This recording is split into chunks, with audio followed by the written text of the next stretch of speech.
제가 기도하고 시작하겠습니다. 온 우주를 창조하시고 우리의 삶을 주관하시는 아버지 하나님을 찬양합니다. 하나님, 오늘도 화창하고 복된 날을 허락하여 주셔서 한 날을 살아갈 수 있도록 인도해 주심을 감사드립니다. 하나님, 오늘도 하나님의 뜻이 하늘에서 이룬 것처럼 이 땅에서 이루어 주시옵소서. 특별히 주의 백성들 삶 가운데서 역사해 주셔서 하나님의 뜻이 이루어지길 원합니다. 한수 모다교회 모든 성도들 삶 가운데 함께 하시고 또 주님의 백성들 삶 가운데 함께 하여 주셔서 그들 삶 가운데 하나님의 역사가 일어나는 놀라운 은혜를 경험할 수 있는 한 날이 될 수 있도록 은혜 베풀어 주시옵소서. 또 특별히 주님을 사랑하여 또 이 자리에 하나님의 말씀을 공부하고자 이 시간에 모였습니다.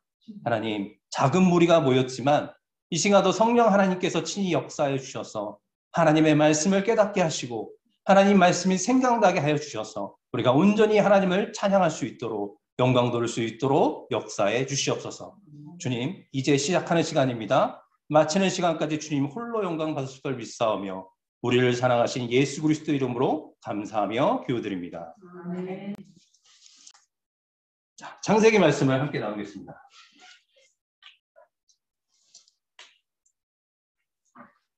창세기 말씀을 먼저 나누기 전에 제가 몇 가지를 한번 좀 생각해 보려고 해요. 성경은 총 몇 권으로 되어 있습니까? 66권. 이 성경 66권을 하나님이 주셨다고 믿습니까? 아멘. 자, 하나님의 말씀을 믿는다는 것은 하나님께 주신 이 말씀을 신뢰하고 또 그 말씀에 순종해 나가는 것이 바로 믿음이라 할 수 있어요. 그런데 우리는 하나님 말씀을 믿는다고 이야기는 하는데 우리의 삶을 보면 어떻습니까?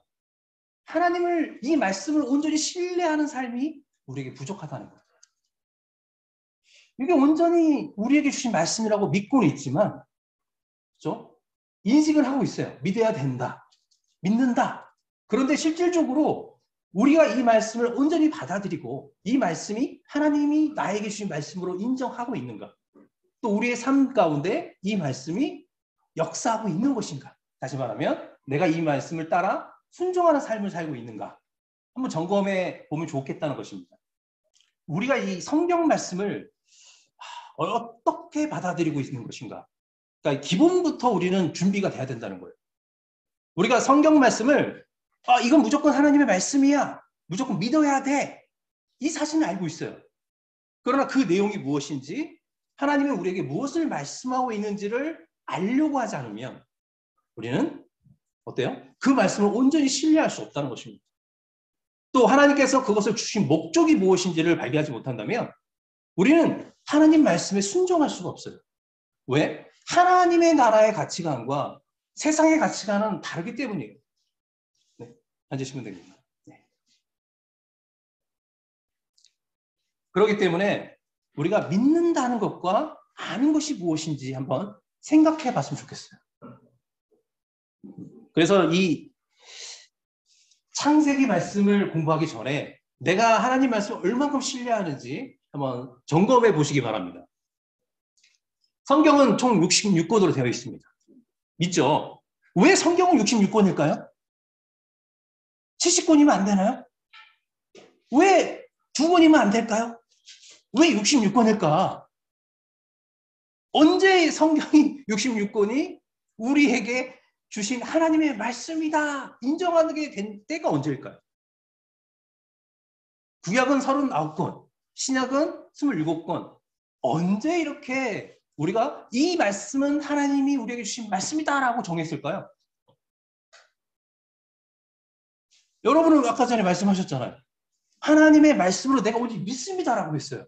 근데 언제 이 말씀이 정경화가 됐는지 67권은 안 되고 68권은 안 되고 70권은 왜 안 되는지 우리는 알지 않고 있다는 거죠. 그것을 생각하지도 못하고 있어요. 언제 우리에게 주신 것이 왜 66권으로 정해졌을까? 생각을 해봐야 된다는 거죠. 언제 정경화가 됐습니까? 대답을 안 하시면 그냥 제가 답을 하겠습니다. 부담을 갖지 마십시오. 그러니까 우리는 하나님의 말씀을 공부할 때 틀렸다고 우리가 대답하는 이야기가 틀렸다고 생각하시면 안 돼요. 틀린 것이 다른 것뿐이에요. 아직은 우리가 그것을 이해하고 깨닫지 못하기 때문에 다른 사람과 다른 것뿐이지 틀렸다고는 얘기할 수 없다는 것입니다. 그래서 마음껏 얘기하십시오. 괜찮습니다. 우리가 믿는 66권의 성경은 구약 성경은 AD 90년경에 랍비들의 회의가 있어요. 암리아 회의에서 야 보니까 많은 사람들이 이단들이 너무 많이 나타나는 거예요. 여호와 신앙을 가진 자들이 왜냐하면 복음이 증거되고 믿는 자들이 무리가 많아지니까 이 사람들이 이것저것 가져다가 하나님의 말씀이다 그러면서 이야기하는 사람이 너무 많아진 거예요. 그래서 안 되겠다. 우리가 온전히 우리에게 하나님께서 말씀하신 그 말씀이 무엇인가 우리에게 구원을 주시겠다는 그 약속의 말씀이 무엇인가를 랍비들이 모여서 회의를 결치고 또 성령의 도우심을 구함으로써 39권을 정경하였습니다. 이 39권 외에는 우리에게 다른 말씀 필요가 없다. 하나님께서 구약의 성경으로 완성했다. 이렇게 인정하는 것입니다. 근데 카톨릭은 어때요? 우리가 아는 천주교는 AD 한 1500년경부터 외경을 받아들였어요. 처음에는 그들도 39권만 믿었지만 외경들을 받아들이면서 다른 성경들도 하나님이 주신 것이다. 이렇게 추가를 했다는 것입니다. 우리가 왜 이단들이요. 항상 더 여러 것을 추가하다 보니까 그죠? 그러다 보니까 하나님께서 제시하는 그 구원의 길이 아닌 다른 길로 빠지는 거예요. 그래서 우리는 이 66권의 성경을 바로 알면 우리가 하나님이 원하시는 그 우리에게 주시는 그 구원의 길로 우리는 온전히 갈 수 있다는 것입니다. 그럼 신약 성경은 예수님께서 승천하시고 성령을 보내신 이후에 초대교회는 부흥을 했어요. 하루에 5,000명, 3,000명씩 생기기도 하고요. 핍박이 있었지만 땅끝까지 복음이 분산되면서 계속 확장되어 가고 있었습니다. 나중에는 심지어는 기독교를 핍박하던 로마가 국교로 그죠? 나라의 종교로 기독교를 받아들인 거죠. 그러니 얼마나 많은 사람들이 이 기독교에 관심을 갖겠어요. 그러다 보니 여러 또 성경들이 신약 성경들이 나타났죠. 뭐 유다서다. 유다서도 가룟 유다서가 또 따로 있겠죠. 예수님의 동생 유다가 아니라 또 이런 식으로 많은 성경들이 나타나서 이단들이 판을 치기 때문에 AD 397년에 카르타고 공회에서 다른 성경은 필요가 없어. 신약에서 예수님이 오셔서 이루신 그 말씀들 이것으로 우리는 충분히 예수님께서 이루실 그 나라를 볼 수 있어. 구약이 완성됐다는 것을 증명할 수 있어 라고 해서 27권을 정경화했다는 것입니다. 그러니까 그래서 우리에게는 다른 성경이 필요 없어요. 왜냐하면 성령께서 오신 다음에 그러니까 이 성경을 정경화하는 작업까지도 그러니까 나는 믿습니다라고 고백할 수 있어야 돼요. 그러니까 성경 66권을 읽으면서 와 구약부터 신약까지 이 말씀이 온전히 우리를 구원하시는 하나님의 말씀으로 충분하구나. 여러분이 그것을 깨달아야 돼요. 그냥 이건 말씀이다 아니라 왜 66권이 우리에게 성경으로 주셨는지 하나님 말씀으로 이 말씀이 우리에게 어떤 힘이 되는지를 여러분이 정립하셔야 된다는 거예요. 스스로 신뢰하고 믿고 따라갈 수 있어야 된다는 거죠. 이게 성경을 믿는다는 거죠. 이런 정립이 되지 않으면요. 어떤 말씀도 다 하나님 좋은 말씀을 우리는 받아들일 수밖에 없어요. 그래서 이단에 쉽게 빠질 수밖에 없다는 것입니다. 그래서 우리는 이런 사실을 알아야 되고요. 또 한 가지는 여쭤보고 싶어요. 성경을 믿는다면 창세기 1장에서부터 그죠? 창세기 1장 3절부터 요한계시록까지 아니 지금까지 성경의 역사를 우리가 어떻게 볼 것인가? 그러니까 인류의 역사를 몇 년으로 볼 것인가? 이런 문제점도 해결이 돼야 돼요. 우리가 이제 아이들이 학교에 가서 배우면 뭐냐면 인류의 역사, 아니 지구의 역사는 수십만 년이라고 해요. 수십억 년. 그죠? 근데 우리가 보는 성경에서는 몇 년으로 되어 있습니까? 만 년도 안 돼요. 고작 6,000년. 아담이 태어나서부터 지금 현재까지 6,000년이 조금 넘어요. 성경은 이렇게 얘기하는데 학교에서는 이렇게 배워요. 그러면 뭐가 맞는 거지? 혼란스러울 밖에 없어요. 그러니까 세상에서 배우는 지식들이 성경하고 안 맞는 것 같아. 그러면 성경은 틀린 것 같아. 그러면서 성경을 점점 멀리할 수밖에 없다는 거죠. 성경은 왜 이렇게 이야기하고 있는지, 정말 우리는 성경에 있는 것을 그대로 믿어야 되는지를 우리는 결정해야 된다는 거죠. 우리가 이제 창세기 1장 3절을 보게 되면 하나님이 천지를 창조할 때 빛이 있으라 하시면 첫째 날을 만드신 날이에요. 근데 첫째 날 이전에 2절을 보게 되면 땅은 공허하고 흑암 가운데 있었다 이러면서 땅이 먼저 존재했다는 것을 알고 있어요. 그러니까 땅은 시간이 만들어지기 전부터 있었어요.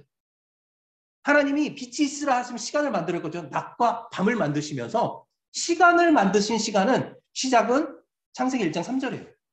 그렇게 볼 수 있어요. 그러면 인류의 시작을 시간 이전에 있던 지구의 나이를 우리는 계산할 수 없어요. 그래서 사람들이 수십억 년, 더 많은 시간을 얘기해도 그럴 수 있어요.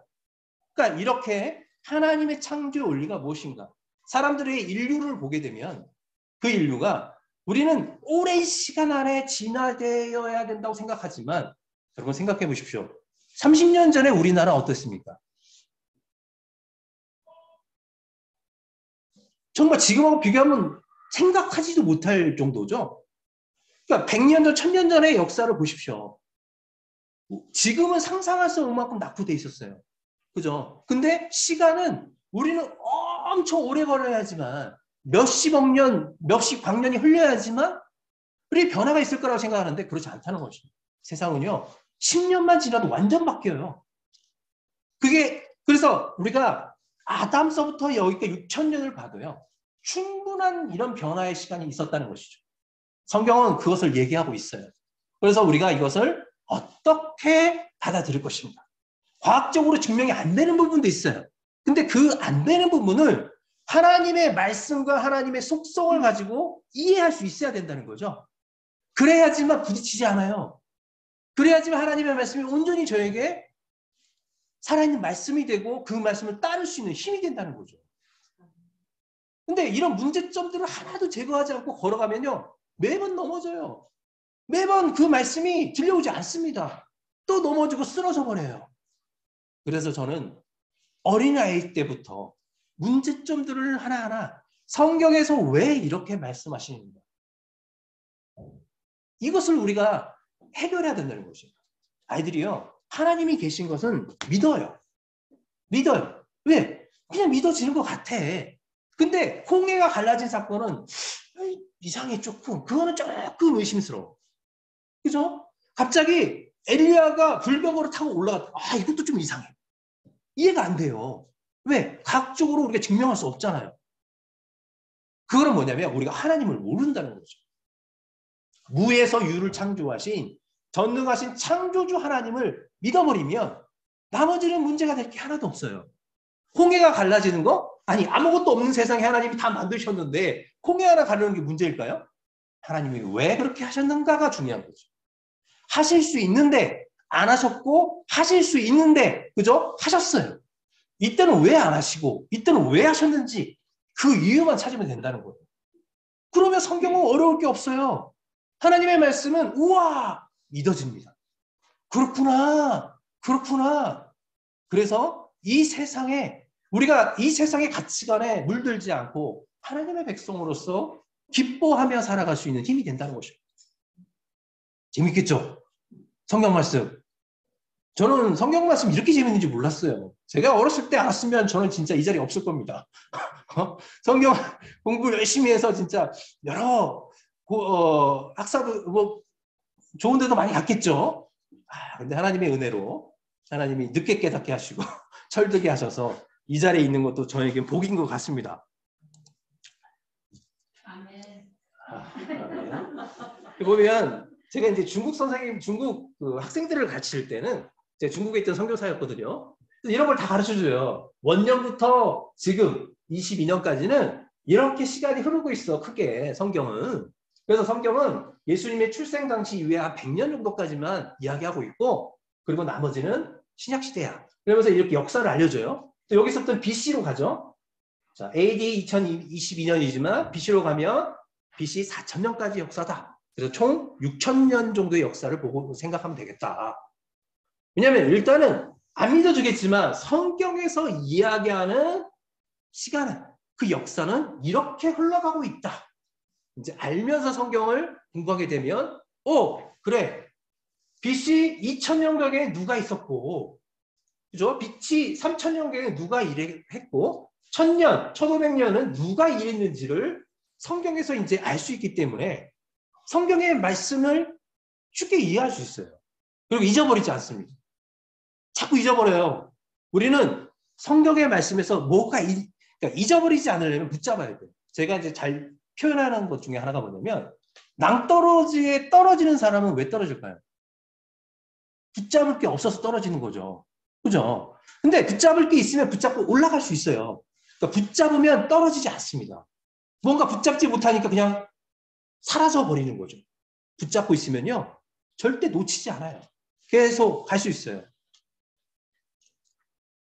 우리가 또 연애도 똑같은 것 같아요. 누군가 붙잡지 못하면 이루지를 못해요. 그죠? 내가 우리 사랑하는 아내가 저를 꽉 붙잡아 주셔서 제가 또 붙들리고 붙잡아서 우리도 이렇게 삶을 사는 것 같은데, 그런 것 같아요. 그러니까 하나님의 말씀을 온전히 우리가 이해하고 오래 기억하려면 붙잡아야 돼. 계속 어떤 사건들을 붙잡고 지명을 붙잡고, 그래서 머릿속에서 정리가 되면요, 우와, 하나님 말씀이 너무너무 재밌어요. 다 이해가 돼요. 그냥 구약을 이해하면요, 신약이 너무 재밌어요. 신약은 여러분 그냥 재밌는 그냥 윤리, 뭐 선행 이런 거 같죠? 아니에요. 신약은요, 구약에서 하나님께서 말씀하신 게 다 예수님으로 이루어진 거야. 우와, 이거였구나. 이게 구약에서 얘기했던 이 사역이 예수님의 사역이었네. 성막을 보세요. 성막, 제사법, 그거 예수님 사역이잖아요. 예수님이 죄 속죄하시고 완성하신 사역이잖아요. 정결 예식, 그죠? 의식법, 예수님이 다 예수님 사역이에요. 예수님이 회복해 주셨잖아요. 귀신 들린 자를 고쳐주시고 회복해주고 병든 자를 낫게 해주시고, 이 모든 사역을 정결하게 하신 모든 사역이잖아요. 그러니까 구약에서 이야기했던 모든 그 사역들을 예수님이 이루신 걸 신약이 다 보여주고 있는 거예요. 바울이 그걸 증거하고 있고. 너무너무 재밌어요. 성경은 이렇게 재미있게 봐야 돼요. 그래서 창세기를 보실 때도 그냥 보는 것이 아니라 너무 잘 알고 있어. 근데 이 사건은 과연 무엇을 얘기하는 것인가? 그래서 좀 찾아보면 좋겠다는 것이죠. 뭐 우리 정장원 목사님하고 성경 일독 많이 하셨을 거예요. 제가 어떻게 본사님들과 비교하겠습니까? 그 연륜을. 성경을 읽으시면 엄청 저보다 많이 읽으시고 하셨을 거예요. 그러니까 저는 이제 많이 읽는 것도 좋지만, 그러나 또 의미를 알면 더 깊어질 수 있다. 이것을 말씀드리고 싶습니다. 자, 창세기. 제가 이렇게 글을 썼어요. 창세기 보게 되면 하나님 백성의 정체성을 알려주는 책이다. 하나님은 어떤 분인가? 나는 누구인가? 이스라엘 백성은 누구인가? 성경을 이야기하고 있어요. 쉽게 얘기하면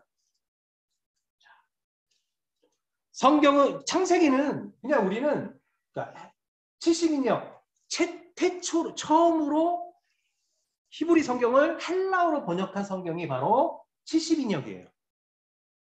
근데 이 성경에서 창세기를 이렇게 히브리 원문을 가져다 번역을 했어요. 기원 또는 창조.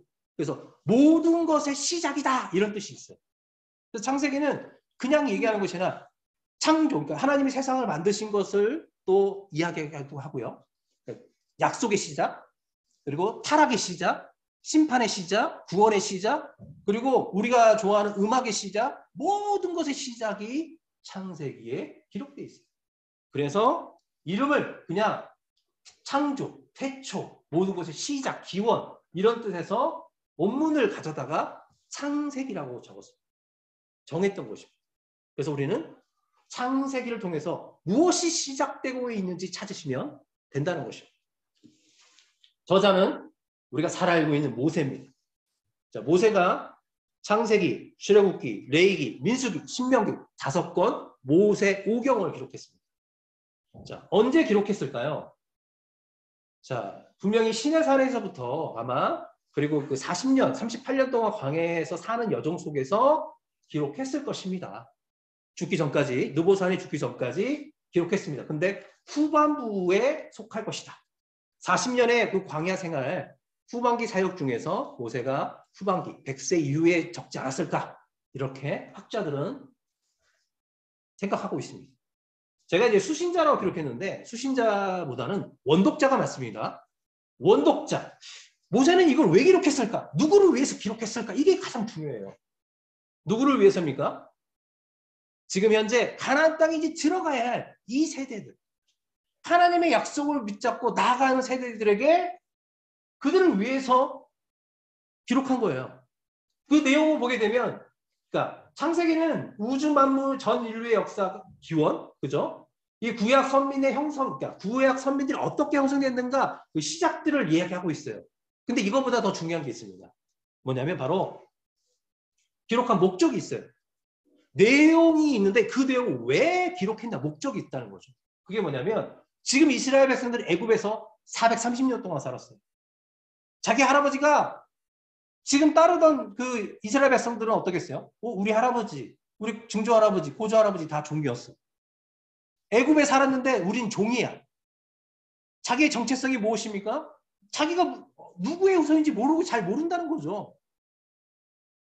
그러니까 지금 현재 모세는 이 창세기를 통해서 너희는 하나님께서 선택한 거룩한 의인, 아브람, 이삭, 야곱, 하나님께서 온 인류를 구원하시려고 선택한 자의 후손들이야 우리는.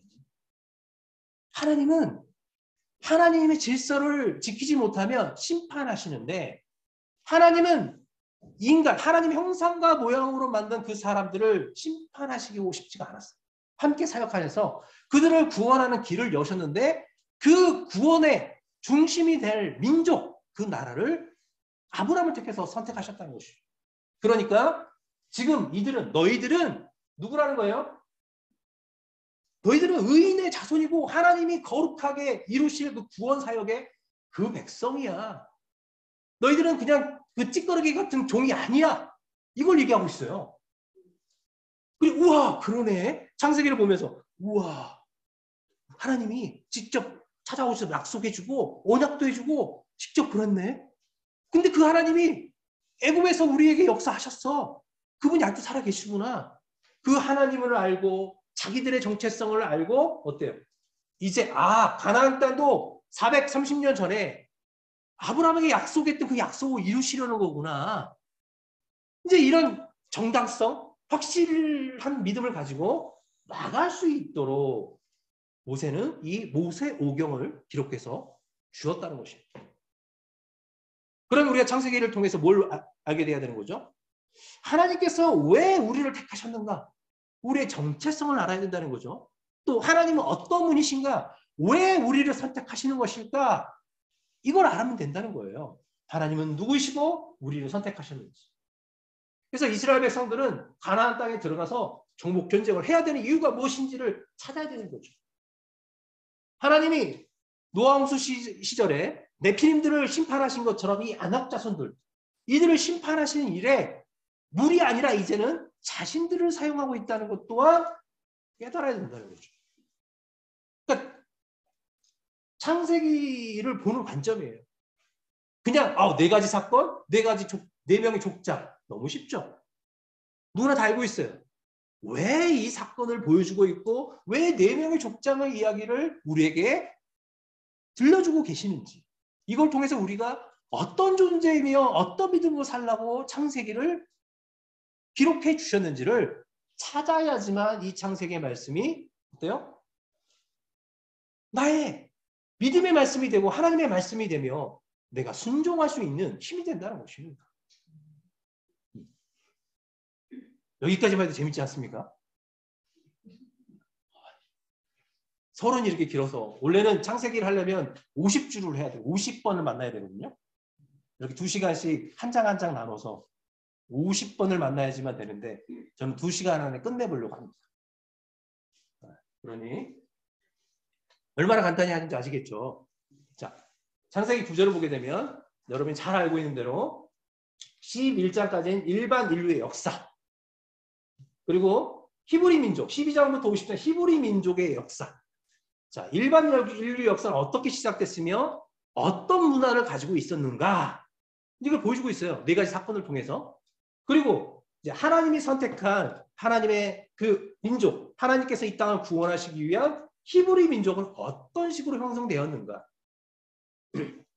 저는 이 네 명의 족장을 보면서도 좀 하나님은 왜 갑자기 아브라함을 택해서 큰 민족을 만드신다고 하셨을까? 그 전까지는 족장들 통해서 얘기하셨다가 그리고 나서 보면 큰 민족을 만들려고 했는데 이삭 때도 아니고 야곱 때 하셨다는 거죠. 야곱 때. 하나님이 이삭 때까지도 이스마엘 아니야? 이삭이야. 정하셨어요. 그리고 이삭이 낳은 두 명의 아들이 있죠. 에서와 야곱인데 에서 아니야? 야곱이야. 그리고 야곱 때는 어떻습니까? 12아들 다야. 확정하신 거죠. 그러니까 뭐냐면 하나님의 선택의 폭이 넓어지신 거예요. 이제 이 야곱의 아들, 이스라엘의 후손들은요, 구별되잖아요. 누군가 한 명만 뽑아서 선택되는 것이 아니라 모든 자손이 하나님의 백성이 될 수 있는 거죠. 이게 은혜예요. 그래서 우리가 영적 이스라엘이잖아요. 우리만 될 수 있는 한 명만 되는 것이 아니라 하나님을 믿는 모든 사람들이 이스라엘이 될 수 있는 거죠. 이런 원리들이 있다는 거예요. 창세기 1장부터 11장까지는 자, 네 가지 사건인데 이 네 가지 사건이 다 같은 패턴이에요. 같은 패턴이라는 거죠. 이걸 이 네 가지 사건을 왜 말씀하고 계시는 건가? 창세기 1장은요. 1장, 2장은 뭘 얘기냐면 하나님의 질서를 얘기하고 있습니다. 그러니까 하나님께서 이 땅을 만드신 목적이 무엇인지 사람을 만드신 목적인지를 무엇인지를 말씀해 주고 있어요. 다시 말하면 하나님의 세상 창조 질서에 대해서 말씀해 주시고요. 근데 이 질서를 어떻게 정했냐면 창세기 1장 2절을 보게 되면 1절을 먼저 보십시오. 윤계 목사님 창세기 1장 1절 읽어주세요. 태초에 하나님이 천지를 창조하시니라. 하셨대요. 2절은요? 땅이 혼돈하고 공허하며 흑암이 깊은 위에 있고 하나님의 영은 수면 위에 운행하시니라. 보면 하나님이 세상을 창조했는데 땅은 어떻습니까? 지금 현재 하나님이 만드신 아름다움이 하나도 없어요. 그래서 하나님은 어떻게 만드십니까? 3절부터 첫째 날부터 만드시는데 하나님 뭐라고 말씀합니까? 만들 때마다 보기 좋았더라. 보기 좋았더라. 하나님이 질서를 가지고 만드시고 계시다는 거죠. 근데 2장을 보게 되면 똑같은 창조 이야기 조금 달라요. 왜냐하면 거기는 2장은 인간 중심의 이야기거든요. 사명이 나와요. 15절 창세기 2장 15절 이경 목사님 읽어주세요.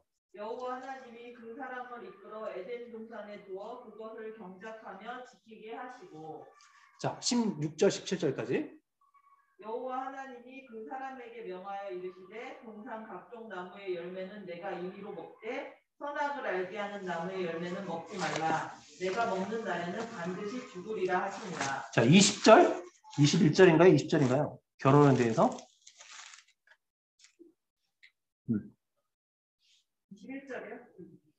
여호와 하나님이 아담을 깊이 잠들게 하시니 잠들매 그가 그 갈빗대 하나를 취하고 살로 대신 채우시고 여호와 하나님이 아담에게서 취하신 그 갈빗대로 여자를 만드시고 그를 아담에게로 이끌어 오시니 24절 이러므로 남자가 부모를 떠나 그의 아내와 합하여 둘이 한 몸을 이룰지로다. 아멘. 자 보면 창세기 2장은요. 하나님이 세상을 만드신 목적을 정확히 이야기하는데 그 중심에 사람이 있어요. 사람들에게 뭘 명령하시냐면요. 그냥 이 땅을 함부로 살아는 게 아니에요. 에덴 동산에 딱 두시고 경작하여 지켜라. 그러니까 우리는 창세기 2장을 보면서 하나님께 주신 명령이에요. 선악과를 먹지 말라. 이거 하나인 줄 알아요. 아니에요. 하나님은 창세기 1장에서 뭐라고 얘기하시냐면 생육하고 번성하고 충만하라. 하나님 형상과 모양으로 만든 사람에게 명령하셨어요. 동물들에게 충만하라고 명령하셨어요. 이제 그러면 어떻게 생육하고 번성해야 됩니까? 하나님이 법을 주셨죠. 여자를 딱 만들어주면서 남자와 여자가 한 몸이 되어서 가정을 이루어서 번성하라. 이게 하나님의 명령이에요. 근데 하나님의 이 질서를 어기는 사람들이 어떻습니까? 남자, 여자가 아니라 남색하는 자들. 그죠? 동성애하는 자들. 동물과 수간하는 자들. 이렇게 하나님 질서를 어겨버리는 거죠. 그러니까 창세기 2장은 그걸 얘기하는 거예요. 야, 에덴산을 딱 두시면서 자, 경작하여 지켜라. 하나님이 만드신 세상에 지킬 게 뭐가 있을까요? 태초에 하나님 만드신 세상에는 지킬 게 있다는 거죠. 우리가 그냥 땡자땡자 놀면서 노는 게 아니라 경작하고 이 땅을 지켜내는 거예요. 그래서 계시록은요, 땅을 망하게 하는 자들, 이들을 심판해야 되지 않습니까? 때가 왔습니다라고 15장에 장로들이 계속 하나님께 심판을 요구해요. 이런 것처럼 보게 되면 우리는 뭐냐면 이 땅을 하나님의 질서 안에서 가꾸고 지키는 일이 우리의 사명이라는 거죠. 이게 또 하나의 명령이었어요. 또 하나는 뭡니까? 선악과를. 그러니까 선악을 스스로 판단하지 말고 어때요? 하나님의 질서 안에서 하나님께 맡기는 거죠. 근데 우리는 선악과를 먹음으로써 죽게 되어버렸죠. 하나님의 질서를 깨져버렸어요. 그러니까 하나님은 흑암이 깊고 공허한 그곳에 하나님이 임재와 질서를 만들어서 아름답게 해줬어요. 그죠? 우리에게 사명도 줬어요. 그러니까 하나님의 형상과 모양을 주어서 이 세상을 하나님의 질서로 다스리라고 했지만 우리 인간은 그것을 거부한 게 3장, 4장의 이야기죠. 그래 죽을 수밖에 없는 거예요. 근데 하나님의 형상과 모양을 만든 인간을 하나님 너무 사랑하셨어. 하나님의 속성을 우리가 다음 주에 조금 더 배울 수 있으면 주일날 오후에 배웠으면 좋겠어요. 하나님 영원하신 분이거든요. 한번 계획하신 일을 이루시는 분이에요. 변하지 않는 분이거든요. 만들었어요. 그런데 어때요? 아담이 하나님의 그 약속을 어기고 선악과를 먹으면 죽게 되었다는 거예요. 죽지만 바로 심판하지 않고 심판을 유보한 다음에 구원의 메시지를 주었다는 것입니다. 다시 보세요.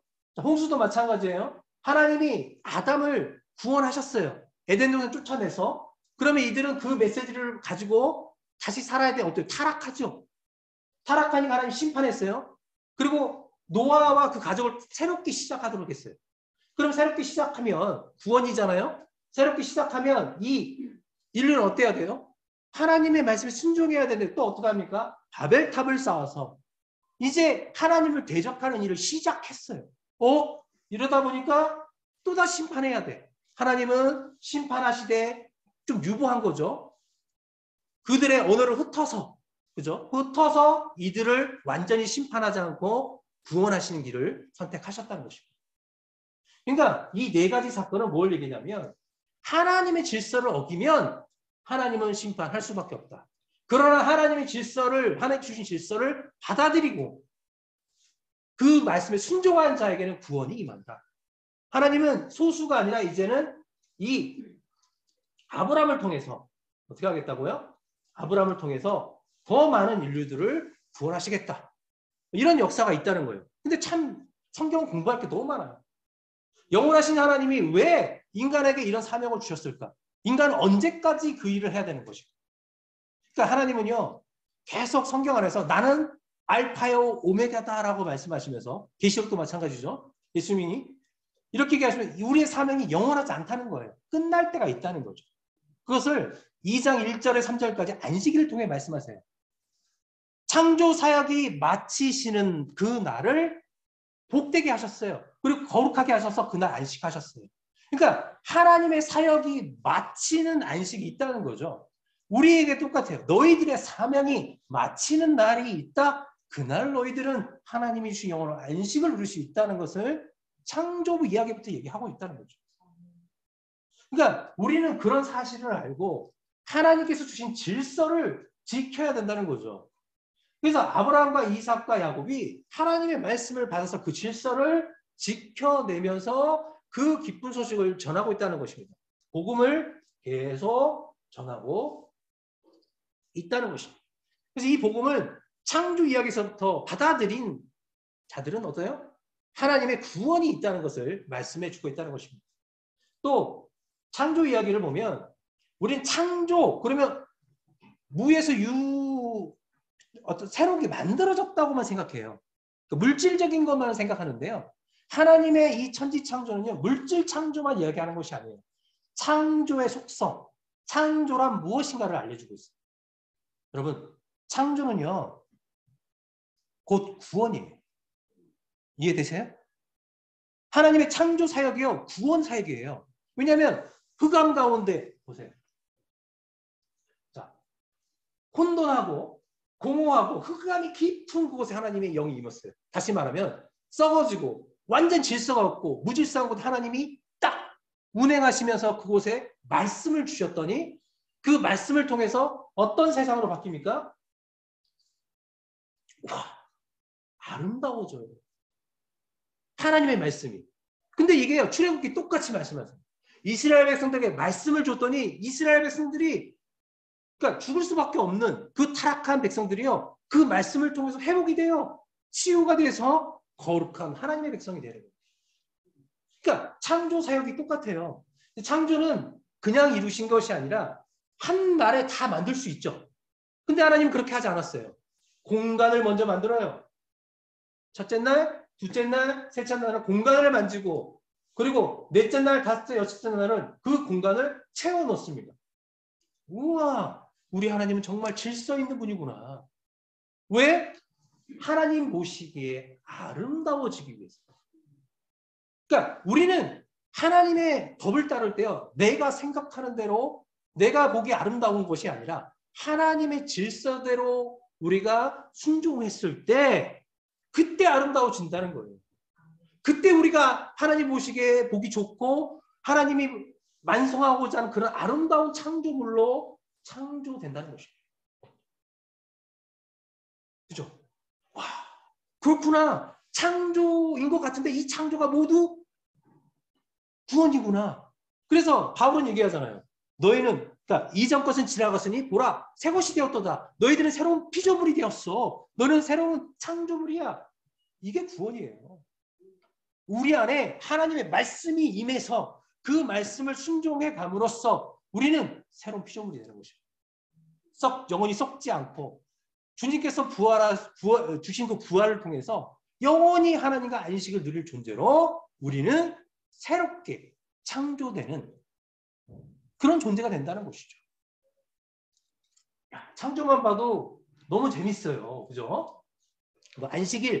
안식일은 이거는 이제 출애굽기 하시면서 많이 배울 거예요. 출애굽기 이야기에 출애굽기 20장에 4계명으로 하나님은 안식일을 거룩하게 지키라고 얘기하지만 16장에서 출애굽기 16장에서 만나 매출하게 줄 때부터 안식일을 지키게 하셨어요. 거룩한 안식일 날은 너희들 나와서 만나를 못 걷어. 전날 2배로 걷어. 이미 안식일에서 주셨어요. 안식일을 거룩하게 지키라고 했고 31장을 보게 되면 출애굽기 31장에 하나님이 성막의 그런 제도를 다 주고 나서 이 하나님의 법을 온전히 지키는 자는 이 안식일을 지켜야 돼. 그러면서 표적으로 주셨어요. 하나님과의 약속의 표적으로. 그러니까 안식일은 무엇일까? 우리가 안식일은 그냥 쉬는 날이라고 생각하잖아요. 보시면 하나님께서 7째 날을 복되게 하사. 자, 그 전에 2절에 모든 것을 마쳤다고 말씀하세요. 그러니까 안식일의 의미는 뭐냐면 하나님께서 마치시고 그 날 복되게 하시고 거룩하게 하신 날이 안식일이에요. 그러니까 하나님께서 이스라엘 백성들에게 안식일을 주는 이유는 뭐냐면 내가 주는 영원한 안식이 있어. 그 안식일을 맛봐. 그러면서 내 말씀에 순종할 수 있도록 한번 네가 살아봐. 왜냐하면 안식일은요, 그 쉼을 통해서 하나님의 안식을 경험한 날이에요. 그래서 하나님이요, 왜 일을 못하게 했을까요? 일을 하면 사람이 일을 하면 죄를 많이 범해요. 거룩해지지 못해요. 하나님과 가까이 할 수 없어요. 자기 멋대로 세상을 살기 때문에. 그날은 다 끊고 쉬어. 하지 말아봐. 그러면 깨끗한 존재가 되니까요. 하나님과 교제를 통해서 그 안식을 경험하게 되는 거예요. 그러면서 어때요? 영원한 안식이 있다는 것을 알게 함으로써 이 세상을 의미 없게 사는 것이 아니라 하나님이 주신 사명대로 의미 있게 살 수 있도록 역사하셨다는 것입니다. 그래서 예수님이 딱 말씀하시죠. 딱 공생을 시작하시면서 말씀하신 게 뭡니까? 희년을 선포하시죠. 자, 이제는 모두가 회복되고 자유하는 때가 왔다. 예수님이 완성하셨다는 거예요. 여러분, 이제는 우리가 안식일을 지키지 않고 주일을 지키죠. 왜 그럴까요? 이 안식일의 법도 예수님이 완성하신 거예요. 왜? 우리가 예수님만 믿으면 예수님이 이제는 거룩하게 회복해 주시는 분이 예수님이기 때문에 우리가 이런 의미가 있어요. 이건 좀 더 나중에 출애굽기를 하면서 좀 더 자세히 나누겠습니다. 창세기 2장은 좀 전에 얘기한 것처럼 뭐 실질적으로 에덴 동산이 여기 있다 저기 있다 뭐 이런 거 있어요. 근데 우리가 분명히 찾아보면 있었던 곳이고 하나님이 감췄다는 것을 알 수 있어요. 그래서 성경을 공부하다 보면 이런 역사도 충분히 발견할 수 있습니다. 자, 창세기 2장에서 말씀한 것처럼 아까 전에 얘기한 것처럼 창세기 2장은 사람에게 어떤 사명을 주셨는가, 하나님의 창조 질서는 무엇인가, 이것을 말씀해 줌으로써 그 질서 안에 살아가라고 말씀하고 있다는 것입니다. 그리고 3장을 보시면 타락이잖아요. 죄의 타락. 좀 전에 다 얘기했어요. 그러니까 근데 중요한 게 있어요. 타락한 인간, 이 아담이 하나님의 약속을 받고 구원을 받았다는 것을 저는 말씀드리고 싶어요. 자, 창세기 3장 15절에 분명히 하나님께서는 뭘 말씀하셨어요? 자, 내가 너를 여자의 원수가 되게 하고 내 후손도 여자의 후손과 원수가 되게 하리라. 그러면서 하나님은 여자의 후손을 통해서 네가 살게 될 거라는 것을 원시복음을 말씀해 주셨어요. 그리고 나서 하나님은 그들에게 이제 벌을 주셨는데 그 벌을 다 듣고 나서 아담이 어떤 얘기를 하는지 보십시오. 하나님이 주신 약속의 말씀을 딱 듣자마자 20절에 아담이 그의 아내의 이름을 하라 불렀으니. 하나님께서 야, 너희들은 죽을 수밖에 없어. 그런데 내가 이 여자의 몸에서 나는 후손을 통해서 너희들을 완전히 구원할 거야. 이 얘기를 했더니 아담이요. 그래요 하나님. 내가 믿을게요. 그러면 이 여자 안에 생명이 있군요. 이 여자 안에 나의 영원한 생명이 그 안에 있군요. 그래서 하와를 뭐라 불렀어요? 생명이라 불렀어요. 그 하와라 이름뜻이 생명이라는 뜻이에요. 그래서 하나님 그 말씀 하나님께 주신 말씀 믿은 거예요. 그러니까 그 아내의 이름을 하라고 고백했다는 거죠. 그랬더니 하나님이 뭐라고 얘기합니까? 가죽 옷을 입혀서 내보냈죠. 그러니까 구원을 주신 거예요. 죄의 사함을 주시고 입혀주시고 주신 거죠. 그러니까 이 말씀을 믿었으니까 아담이 에덴 동산에 쫓겨났지만 누가 아담의 아들이었던 아벨이 하나님을 예배했어요. 그 셋의 자손이었던 에노스가 여호와 이름을 불렀어요. 다시 말하면 이 약속의 말씀을 받은 구원받은 아담이요 세상에 나가서 선포합니다. 여호와 하나님 우리를 구원하셔. 우리가 그 모든 죄를 짐승의 피를 대신해서 아니 여사의 후손을 오실 때 그때 다 우리의 모든 죄의 대가를 치러주셔.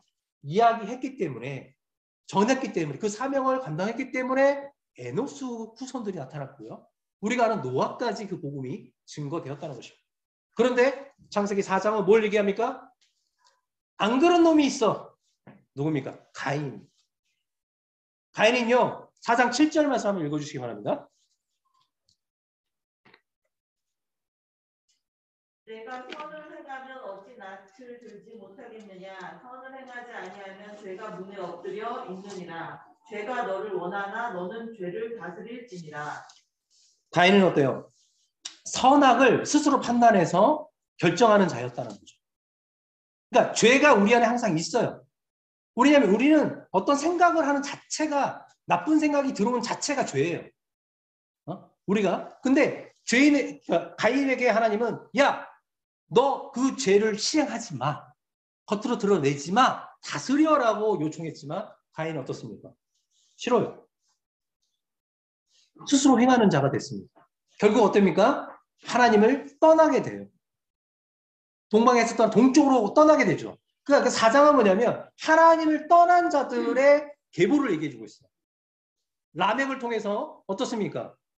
그는 힘으로 세상을 사는 자예요. 하나님의 질서가 아니라 자신의 힘, 자신의 생각대로 하나님을 믿는 거고요.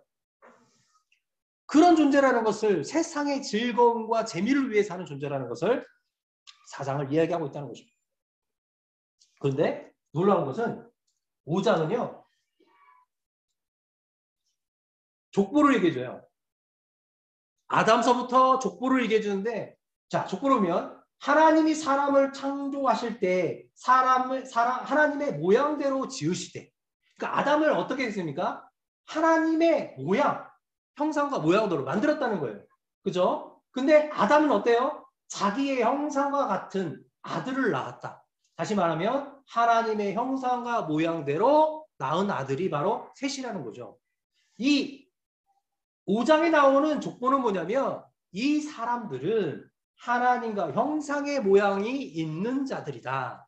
다시 말하면 하나님의 질서를 믿고 따르는 자들이다. 하나님은 이들과 함께 하시고 이들을 구원하시는 분이시다. 이렇게 보여주고 있다는 것입니다. 그러니까 성경에는 족보들이 나오는데 족보는요. 그 사람의 혈통만 얘기하는 것이 아니에요. 문화와 속성, 그들이 어떤 문화를 가지고 어떤 존재들인지를 이야기하고 있어요. 창세기 보면 다 창세기 2장에서 뭐라고 그랬어요? 여자와 남자가 하나가 돼요. 한 몸이 되라고 그랬어요. 그렇죠? 여자 둘이 아니었어요. 근데 라멕은 벌써 둘을 얻기 시작합니다. 하나님의 질서를 다 깨요. 살인하지 말라. 살인도 해요. 그러니까 이들은요. 다 어떤 민족이냐. 하나님을 떠난 모습들을 보여주고 있어요. 그러니까 우리가 이제 이런 모습들을 보면 아 그렇구나. 하나님께서 원하시는 질서가 무엇인가. 그러니까 하나님은 출애굽기에 주시는 율법을 보게 되면요. 하나님은 약한 자를 함부로 괴롭히지 못하게 합니다. 약한 자를 존중하게 해요. 힘 있는 자들이 나누게 하고요. 보호하게 합니다. 철저하게 하나님은 그 악들을 끊게 해요. 남의 것을 뺏지 못하게 하시고. 이런 질서를 어기는 자들이 가인의 계열이었다는 거죠. 제가 목표는 빨리 11장까지 끝나고 잠깐 쉬었다가 12장부터 40장까지 하는 겁니다. 벌써 3시가 돼가지고 말이 더 빨라지죠.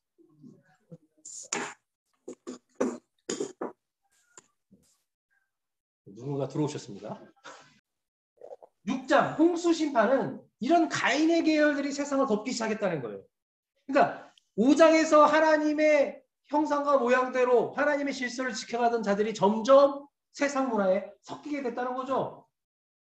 그래서 창세기 6장 3절에 보세요. 자, 하나님의 영이 사람과 함께하지 않겠다. 그들은 육신이 되었다. 이게요.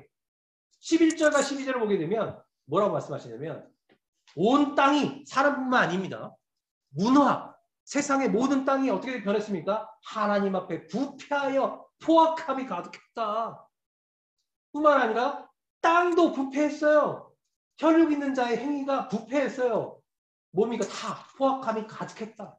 하나님이 원하지 않는 것만 가득했어요. 우리 호세아서 저번에 했잖아요. 4장 1절 2절에 있어야 할 것은 없고 없는 것만 가득했잖아요. 똑같죠? 심판받을 수밖에 없어요. 버림받을 수밖에 없었어요. 왜? 하나님의 아들들이 하나님의 약속을 지키고 이어가야 전파해야 됐던 그들이 세상 문화에 섞여버렸다는 것이죠. 그래서 심판받을 수밖에 없다는 것입니다. 근데 하나님은요. 어떻게 하십니까? 그러니까 홍수의 심판은 믿지 않는 자들에게 멸망이에요. 근데 믿는 자들에게 무엇입니까? 새로운 시작입니다. 하나님은요. 이 땅에 모든 생육들을 한 쌍씩 남겨두잖아요. 그리고 노아와 가족들을 딱 준비시켜서요. 이 땅을 다 쓸어버렸어요. 물에다가요. 40일 동안 하늘에서 비가 쫙 내리고요. 땅에서 기쁨의 샘물이 터지면서 쓰나미가 일어나고 난리가 난 거예요. 그래놓고 다시 말하면 지구의 땅을 흔들었어요. 하나님이. 다 분해시킨 거죠. 375일 동안 가둬놨어요. 이제 딱 가라앉았어요. 안 보여요. 그러니까 노아의 가족들 다시 시작해라. 그래서 아담에게 줬던 복을 그대로 줘요. 창세기 9장을 보게 되면 생육하고 번성하라 충만하라. 그러나 피체 동물을 먹지 마라. 이런 한 가지만 다를 것뿐이에요. 이렇게 명령하셨다는 것입니다. 보세요.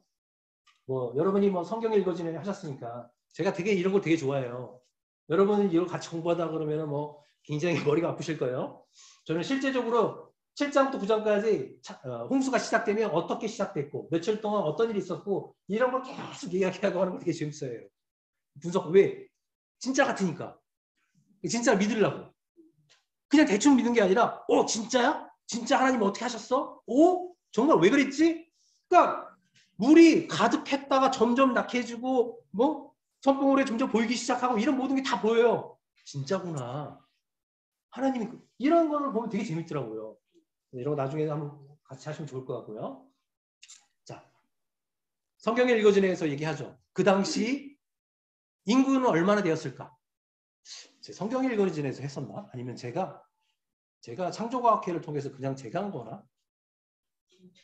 기억이 안 나요. 저도 성경에 읽어지네 제가 15년 전에 제가 한 거라서.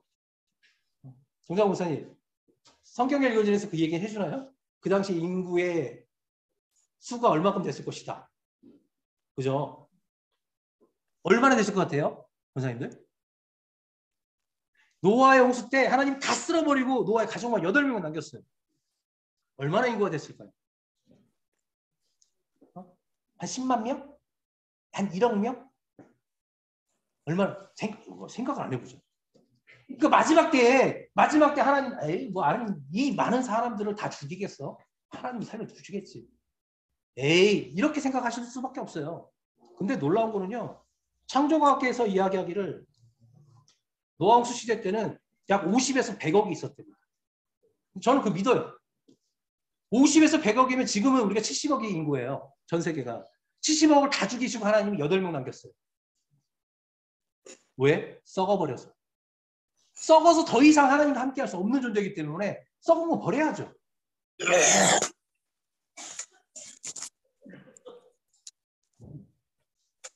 자, 그래서 여기 보세요. 이걸 봐야 돼요. 그러면 노아 홍수가 진짜였으면 마지막 날 예수님이 오셨을 때도 진짜겠구나. 그러니 내가 깨어 있어야 되겠구나. 이런 믿음을 가져야 되겠구나 생각을 하겠죠. 그래서 이제 저는 이런 재미가 있습니다. 계산해 봅시다. 아담이 900살 넘게 살죠. 평균 수명이 이런 거 하면 되게 재밌는데 평균 수명이 자 9대까지 하면 912살이 돼요. 근데 중간에 한 사람이 있죠. 빨리 승천한 사람, 하나님과 간 사람 365년만 있었어요. 그 사람한테 평균 수명이 깎아먹더라고요. 900년을 평균 수명으로 잡아봅시다. 그러면 자녀 생산을 얼마나 할 수 있었을까? 저희가 놀라운 비밀이 있습니다. 저희는 1년에 둘 낳았어요. 1년에 둘 낳았어요. 쌍둥이가 아니에요. 1월에 하나 낳고 12월에 하나 낳았어요. 놀랍죠? 이야. 그 당시에는 인간의 수명이 900살까지 살았어요. 얼마나 나올 수 있을까? 저희 친할머니가 8명 나셨어요. 70년 사셨는데. 그죠? 900년을 하려면 얼마나 낳을 수 있을까? 뭐 징그러워요? 뭐 그럴 수도 있겠지만 이게 이제 하나님 우리에게 준 사명이기 때문에 그래서 200년만 낳는 걸로 한번 생각해 보자. 동의하십니까? 900년 살 동안 그래요. 아담은 이제 성인으로 만들어졌으니까 바로바로 나올 수 있죠. 그러니까 100살에 결혼해도 그죠? 성경에 보면 나중에는 뭐 30몇 살, 셈이나 셋들 보면 그래요. 100 몇 살에 자녀를 낳고 이런 얘기 나오잖아요. 그러면 100살에서 500살. 우리가 아는 노아 500살 이후에 낳았어요. 3명의 자녀를. 그러니까 그때는 환경이 좋아서 나오면 200명을 낳을 수 있을 거라고 생각해요. 아니 왜 그러세요? 충분하죠. 안 그런가요? 그래요. 200명을 낳아서 계산해 보면 우리가 계산기를 두들겨 보면 4, 5대만 돼도요. 200억 명이 넘어요. 인류의 70억, 100억은 충분히 될 수 있는 가능성이 있었어요. 우리도 지금 보면 몇천 년의 역사 안에서 인구가 완전히 폭발적으로 부흥하잖아요. 왜냐하면 그 당시에는 굉장히 환경도 좋고요. 발전했었어요. 하나님이 얼마나 발전했으면 너무 다 썩어버렸다고 그러죠. 이 땅이. 그래서 하나님이 물에 넣고 막 흔들 정도로 그죠? 다 세상의 문화를 없애버린 이유가 뭐냐면 너무 타락한 문화하고 발전된 문화였다는 거죠. 그래서 그런 70억이 넘는 인구도 하나님은 심판하셨습니다. 마지막 때도 마찬가지예요. 하나님은 믿음 없는 자들, 하나님 보시기에 부패한 자들은 하나님 과감없이 심판하십니다. 뭐 이런 홍수의 사건들은 다 공부했을 거라 믿습니다. 뭐 이렇게 홍수의 사건들은 석탄과 석유를 통해서 실제적인 사건이었다는 증명이 되거든요. 이런 초등학생들도 제가 가르쳤던 건데 나중에 한번 기회 있으면 했으면 좋겠고요. 방주도 동물들이 얼마나 탈 수 있을까 계산 다 해보죠.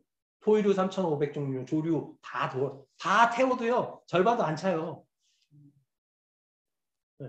그러니까 1년 동안 먹을 거 쌓아놔도 충분해요. 그러니까 방주에는 자리가 없어서가 아니라 믿음이 없어서 못한 거죠. 그러니까 하나님은 실제적인 사건, 우리에게 실제적으로 이 사건들을 주셨는지를 우리는 증명할 수 있는 만큼 찾아봐서 증명해야지만 이게 나의 말씀이 될 수 있다는 거죠. 우리가 찾아보지 못하면 다 그것은 다른 사람의 이야기이고 다른 사람의 믿음일 뿐이에요. 우리는 항상 다른 사람의 믿음을 가지고 내 믿음인 것처럼 이야기하는 존재들입니다. 아닌가요? 제가 많이 그래서 그런가 봅니다. 마지막 이제 하나님이 새롭게 시작하라고 했잖아요. 그럼 8명이 생육하고 번성하고 막 이제 번성하기 시작할 거예요. 근데 갑자기 11장에 바벨탑 사건이 딱 나왔어요. 바벨탑 사건은 뭐지? 언제 일어난 거지? 왜 하나님은 이 사건을 통해서 언어를 흩으셨을까? 자, 이유를 아셔야 돼요.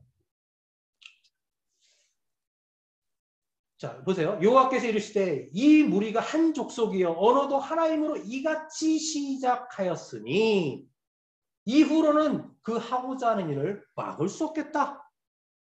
홍수로 심판했어요. 깨끗하게 시작하라고 그랬어. 다시. 근데 얼마 안 됐어.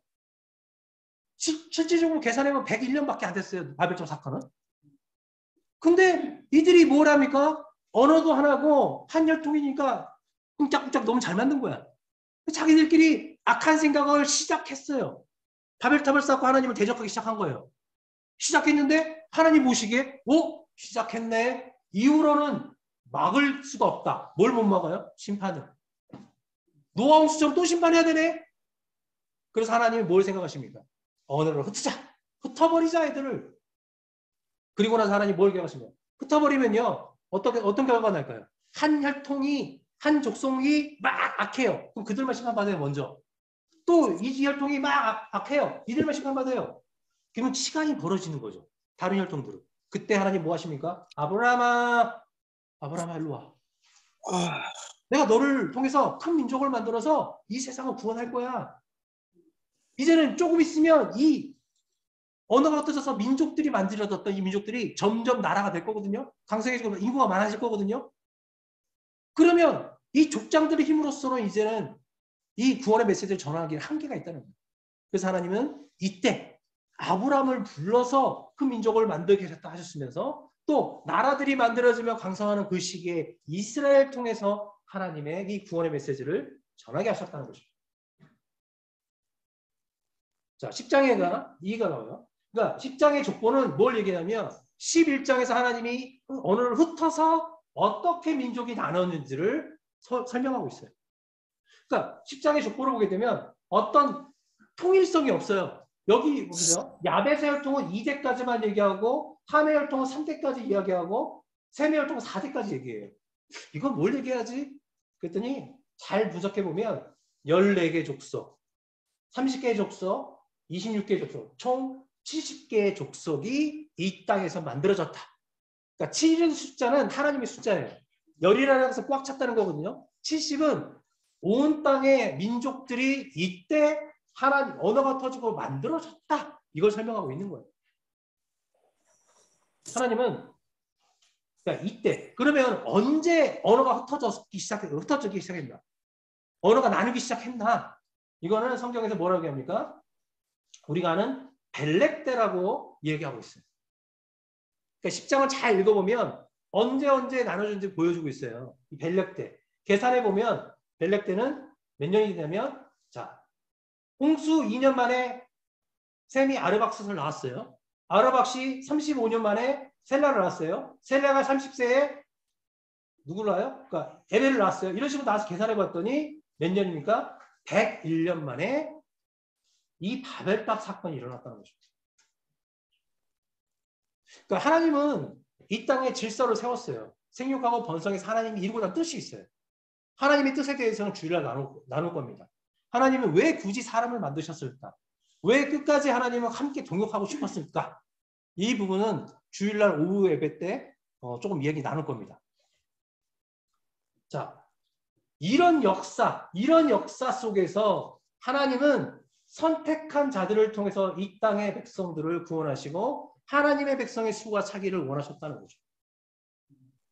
그래서 이 네 가지 사건은 어때요? 그냥 어떤 사건이 아니에요. 하나님의 질서를 보여주고 있는 거예요.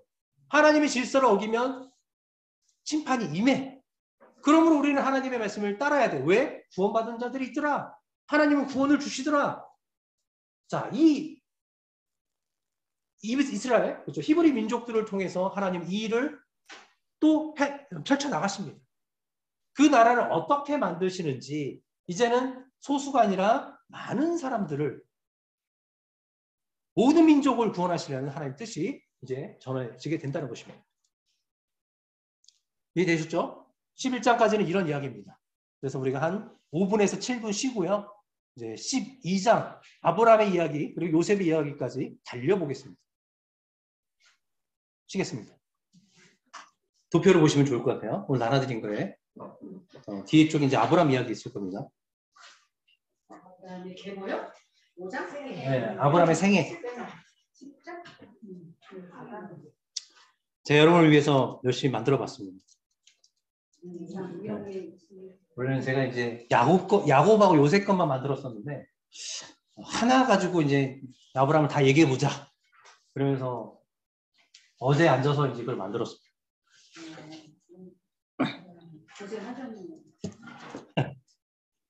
자, 우리가 이제 아브라함은 하나님께서 이제 선택해서 가나안 땅으로 인도해 주셨어요.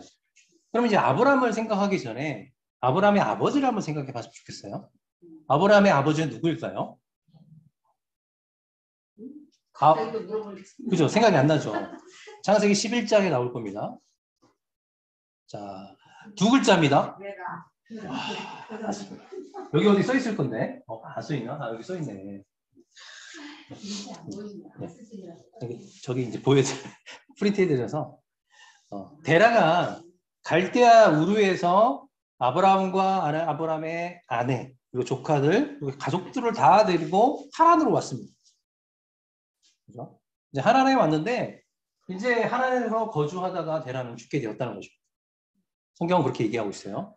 근데 우리가 이제 학자들이 이야기하기를 우리가 이제 11장의 족보를 보게 되면 데라가 아브라함을 몇 세에 낳았다고 성경을 기록하고 있습니까? 몇 세에 낳았다고 기록하고 있어요? 11장 29절인가요? 30절인가요? 여기 나올 건데 윤경 목사님 못 찾았어요? 25절 26절 네. 그렇죠. 데라는 70세에 아브라함과 나홀과 하란을 낳았더라. 그렇죠. 이렇게 생각할 수 있어요. 그래서 학자들은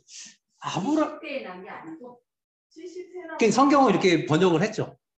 우리를 이렇게 번역해가지고 학자들이 정말 70세에 아브라함을 낳았을 거라고 주장하는 사람도 있어요. 그렇게 보는 사람도 있고 우리가 노아가 500세 이후에 자녀를 낳았다. 세 자녀를. 그래서 셈이 502세에 낳았거든요. 2년 뒤에, 홍수 2년 뒤에. 그래서, 502세에 낳은 거죠. 이런 식으로, 계산이 될 수가 있어요. 근데 왜 이 얘기를 하냐면요. 어떤 학자들은 70세에 데라가 낳았으면, 데라가 205세에 죽잖아요. 그러면 70세에 나와서 지금 현재 아브라함이 75세 하나님께 부름 받았다면 12장에서 이야기를 그러면 지금 현재 데라의 나이는 145세 정도 됐다는 거예요. 그럼 205세 되기 전이었다는 거죠. 이 말씀 그대로 70세에 나왔다.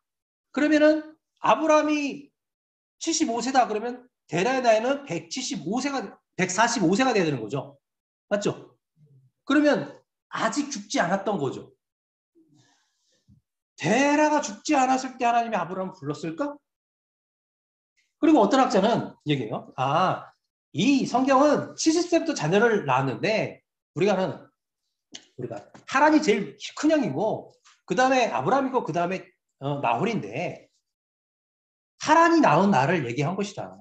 실질적으로 아브라함을 낳았을 때 135세였을 것이다. 이렇게 이야기해요. 왜냐하면 205세가 되었을 때 아브라함이 75세라고 생각하니까. 그러니까 하나님이 데라가 죽자 아브라함을 불렀다. 이렇게 생각을 학자들도 있다는 것입니다. 그래서 그런 주장들이 커요.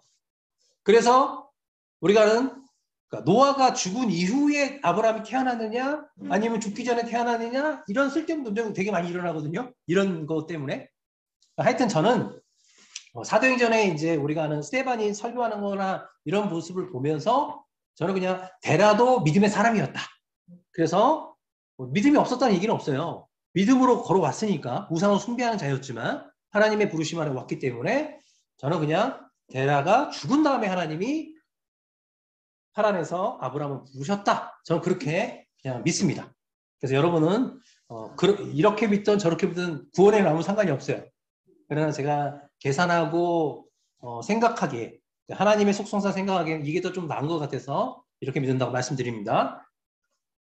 그래서 데라가 죽은 이후에 이제 아브라함이 하나님께 부름받고 출발합니다. 그러면 아브라함은 갈대아 우르에서도 삶을 살았고 하란에서도 삶을 살았다고 볼 수 있죠. 자, 75세에서 하나님 불러서 무엇을 약속해 줍니까? 다 버리고 떠나라. 그럼 내가 너를 책임지겠다.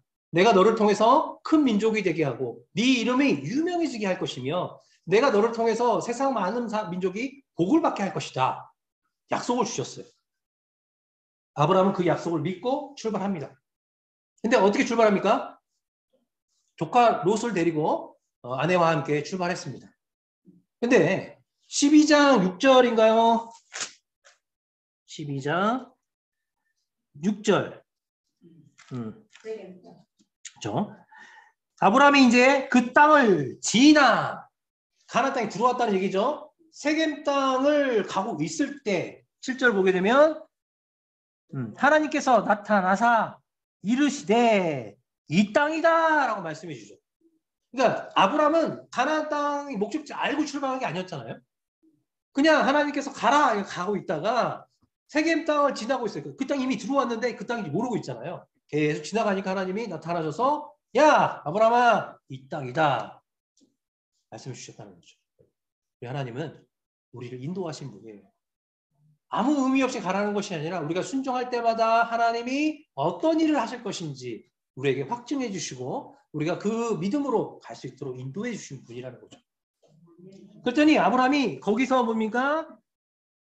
제단을 쌓고 여호와 이름을 부릅니다. 세겜에서 조금 더 내려오면 어디 있습니까? 베델이 있죠? 근데 베델에 머물렀다고 성경은 얘기하지 않고 있어요. 되게 재밌는 게 뭐냐면 베델과 아이 사이에 머물고 있어요. 이거는 이제 12장에서 계속 나타날 겁니다. 13장까지.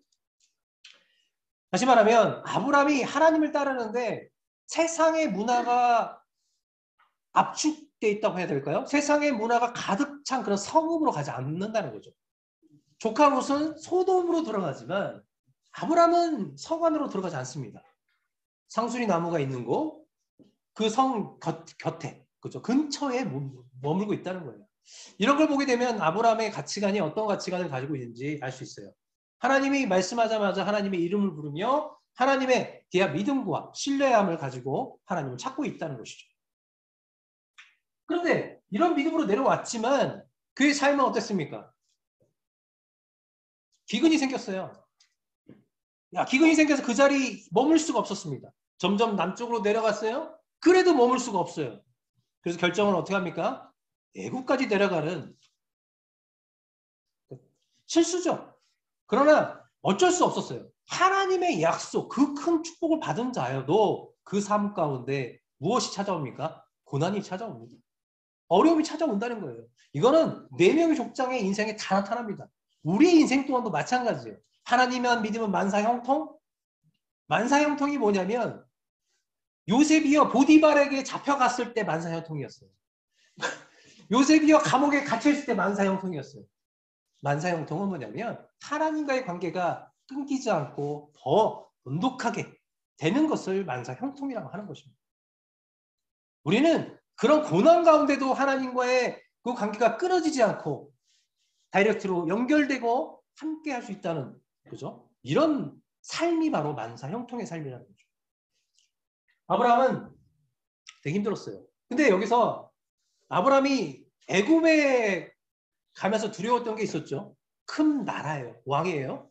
그러면 이렇게 강한 민족들한테 찾아가게 되면 자기 아내를 빼앗기기도 하고 자기의 목숨을 잃을 수 있는 어려움이 있다는 거예요. 그러니까 우리가 보면 창세기 20장에서 보게 되면 똑같은 사건이 하나가 또 블레셋에 있잖아요.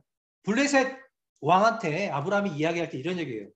내가 내 아내를 누이라고 이야기한 것은 우리가 정한 공식이다. 약속이다. 언제서부터? 하란에서 출발할 때부터 우리는 이런 어려움이 있을 때마다 우리의 목숨을 보존하기 위해서 이렇게 하기로 했었다라고 얘기를 하고 있어요. 근데 이 12장에서 보게 되면 애굽에 내려가서 자기 아내를 누이라고 속입니다. 근데 보면 이때는 우리가 아내 사례가 65세로서 아주 이뻤을 거예요. 애굽은 우리가 아는 아프리카 혈통이 조금 더 많이 차지하고 있잖아요. 그런데 갈대아 우르에서 왔어요. 유럽 쪽에서 온 여인이 왔기 때문에 굉장히 백옥같이 아름답고 희고 아름다웠을 것입니다. 정말 그리고 성경에서 아름답다고 표현하고 있어요. 그래서 이때 애굽 사람들이 그 여인을 흠모했겠죠. 그래서 이 여인을 애굽 왕에게 바쳤고 애굽 왕은 사라를 아내로 차지했습니다. 근데 왜 성경에서는 아브라함이 거짓말을 했는데 아브라함에게는 아무런 질책을 하지 않습니다. 아브라함이 죄 있다고 얘기하지 않고요. 하나님은 오히려 아브라함의 편을 들어줘요. 이것도 이해가 안 돼요. 그래놓고 무조건 뭐 애굽의 왕에게 너 나쁜 놈, 너 돌려줘 협박하고 계시다는 거죠. 개입하셔서. 왜 그럴까요? 하나님은 원인을 보고 계신다는 거예요.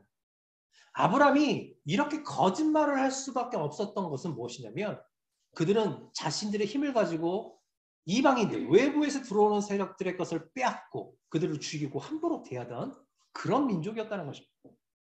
하나님은 그러기 때문에 이 애굽의 왕, 애굽의 사람들이 먼저 죄 있다고 먼저 말씀하시는 거예요. 아브라함에게 너가 죄가 있어서 회개하라 그게 아니라 이 이방인들을 함부로 대하고 억압하는 이 문화를 하나님은 지적하시면서 그들에게 다시 아브라함에게 아내를 돌려달라고 말씀하시는 것입니다. 우리 하나님은 어떤 분이십니까? 질서의 하나님이세요.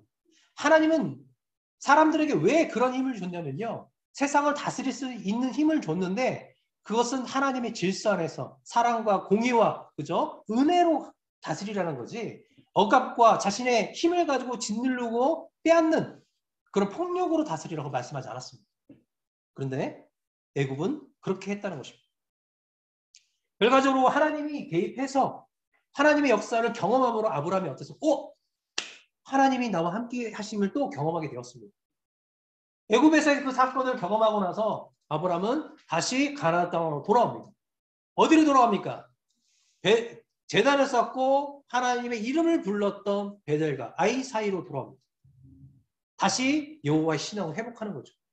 왜냐하면 어려운 환경 속에서 하나님을 자꾸 의지하지 못하는 그런 삶을 살기 시작했잖아요. 왜? 기근이 너무 심하니까. 하나님을 잊어버리게 되잖아요. 어떤 사건 속에서 하나님을 딱 다시 경험하니까 다시 그 자리에 가서 하나님의 이름을 부르며 여호와의 신앙을 다시 출발하고 있다는 것입니다. 하나님은 이런 우리를 원하세요. 우리는 예수를 믿는다고 해서 우리는 완벽할 수는 없어요. 세상에서 우리가 믿음으로 살면서 거룩하고 공의롭게 살아낼 수가 없어요, 솔직히. 때로는 실패하기도 하고 넘어지기도 합니다. 그러나 계속 그 자리에 머물지 말고 하나님의 은혜를 경험하며 돌아오라는 것입니다. 이것이 하나님이 우리에게 원하시는 은혜입니다. 그래서 돌아올 때 빈손에 돌아오지 않죠. 하나님의 은혜가 여기 있어요. 자기가 속여가지고 아내를 동생을 속였는데 받은 게 뭡니까? 종들도 받았지 많은 가축과 재산을 받았어요. 그래서 그 재산을 종자 삼아서 어떻게 했을까요? 부자가 되기 시작했죠. 조카 로또 부자가 됐어요. 그러니까 소유가 너무 많아지니까 서로 다툼이 일어나는 거죠. 그래서 아브라함이 결정한 게 무엇입니까? 친족끼리 싸울 필요는 없다. 우리가 네가 우하면 내가 자하고 네가 자하면 내가 우할게. 그러면서 헤어지자. 그랬더니 롯이 무엇을 선택했습니까? 요단 동편. 그러니까 소돔과 고모라에 있는 이 동편 땅을 보고 우와 에덴과 같더라. 애국과 같더라. 이런 표현을 썼어요. 그러니까 자기 보기에 너무 화려하고 좋은 땅을 선택했습니다. 근데 실수가 있었습니다. 무엇을 실수했습니까? 하나님의 약속이 있는 땅이 아니라 하나님의 약속을 벗어나는 땅이었다는 거죠. 그러니까 롯은 그렇게 자기가 보기에 좋은 땅으로 출발했어요. 그랬더니 아브라함은 어때요? 이 가나안 땅에 머물러 있잖아요. 낙심이 되겠죠. 근데 자기도 어디로 가야 돼. 근데 어디로 가야 될 고민하는 아브라함에게 하나님이 나타나서 뭐라고 약속이시다면 네가 밟는 모든 땅 너에게 줄 거야. 바라봐봐. 동서남북 다 바라봐. 네가 밟고 네가 보는 모든 땅을 줄 거야. 그래서 너뿐만 아니라 네 자손들에게 줄 거야라는 약속을 13장에서 해주세요. 그랬더니 아브라함이 그 말씀을 믿고 남쪽으로 내려옵니다. 그래서 헤브론, 마물의 숯불이 있는 그 헤브론에 정착하기 시작합니다. 그래서 창세기 20장까지 13장서부터 20장까지 약 몇 년, 그러니까 이삭이 태어나기 전까지예요. 약 25년 가까이 이 헤브론에 정착해 살게 되는 것입니다. 자, 아브라함이요. 땅을 선택하고 길을 선택할 때마다 어떻습니까? 하나님이 인도하여 주셔서 하나님이 주신 그 약속을 붙잡고 나아갈 수 있도록 허락하셨다는 것입니다. 우리가 어떤 길을 갈 때마다 하나님이 인도하심이 우리에게 있을 때마다 우리는 확신을 가지고 또 힘있게 전진할 수 있을 것입니다. 자, 이렇게 있었어요. 제가 이제 이렇게 있어요. 조카를 구함. 자, 헤브론에 2주까지 딱 드렸어요. 75세부터 어느 순간까지예요. 그러다가 그러니까 소돔과 동방의 네 왕들이 이 가나안의 5 왕들과 전쟁을 일으켜서 소돔의 성에 살고 있던 조카 롯을 잡아가잖아요. 이 사건이 창세기 14장에 나옵니다. 자, 이 사건은 아마 75세, 그 다음 15장에서 언약 사건이 있기 바로 직전이기 때문에 아마 가나안 땅에서 머문 지 약 10년 가까이 흘렀을 때일 것입니다. 자, 헤브론에서 정착하고 마물의 그 형제들과 3명과 동맹을 맺으며 확장해 나가고 있었어요. 자기의 종이 318명이 될 만큼 아브라함은 강성해지고 있었죠. 자, 이 강성해짐을 따라서 14장에서는 그냥 전쟁에서 승리했다가 아니에요. 14장에서는 무엇이냐? 소돔 왕이 전쟁에서 승리하는 아브라함을 영접합니다. 그리고 멜기세덱, 우리가 아는 예루살렘의 왕이 아브라함을 영접해요. 다시 말하면 하나님이 창세기 12장에 아브라함에게 약속하셨던 약속이 이루어지고 있습니다. 어떤? 네 이름이 유명해질 것이다. 아브라함의 이름이 가나안 땅에 퍼지고 있습니다. 유명해집니다. 그리고 또 아브라함은 그 가나안 산 백성들에게 뭘 전합니까? 하나님을 전했습니다.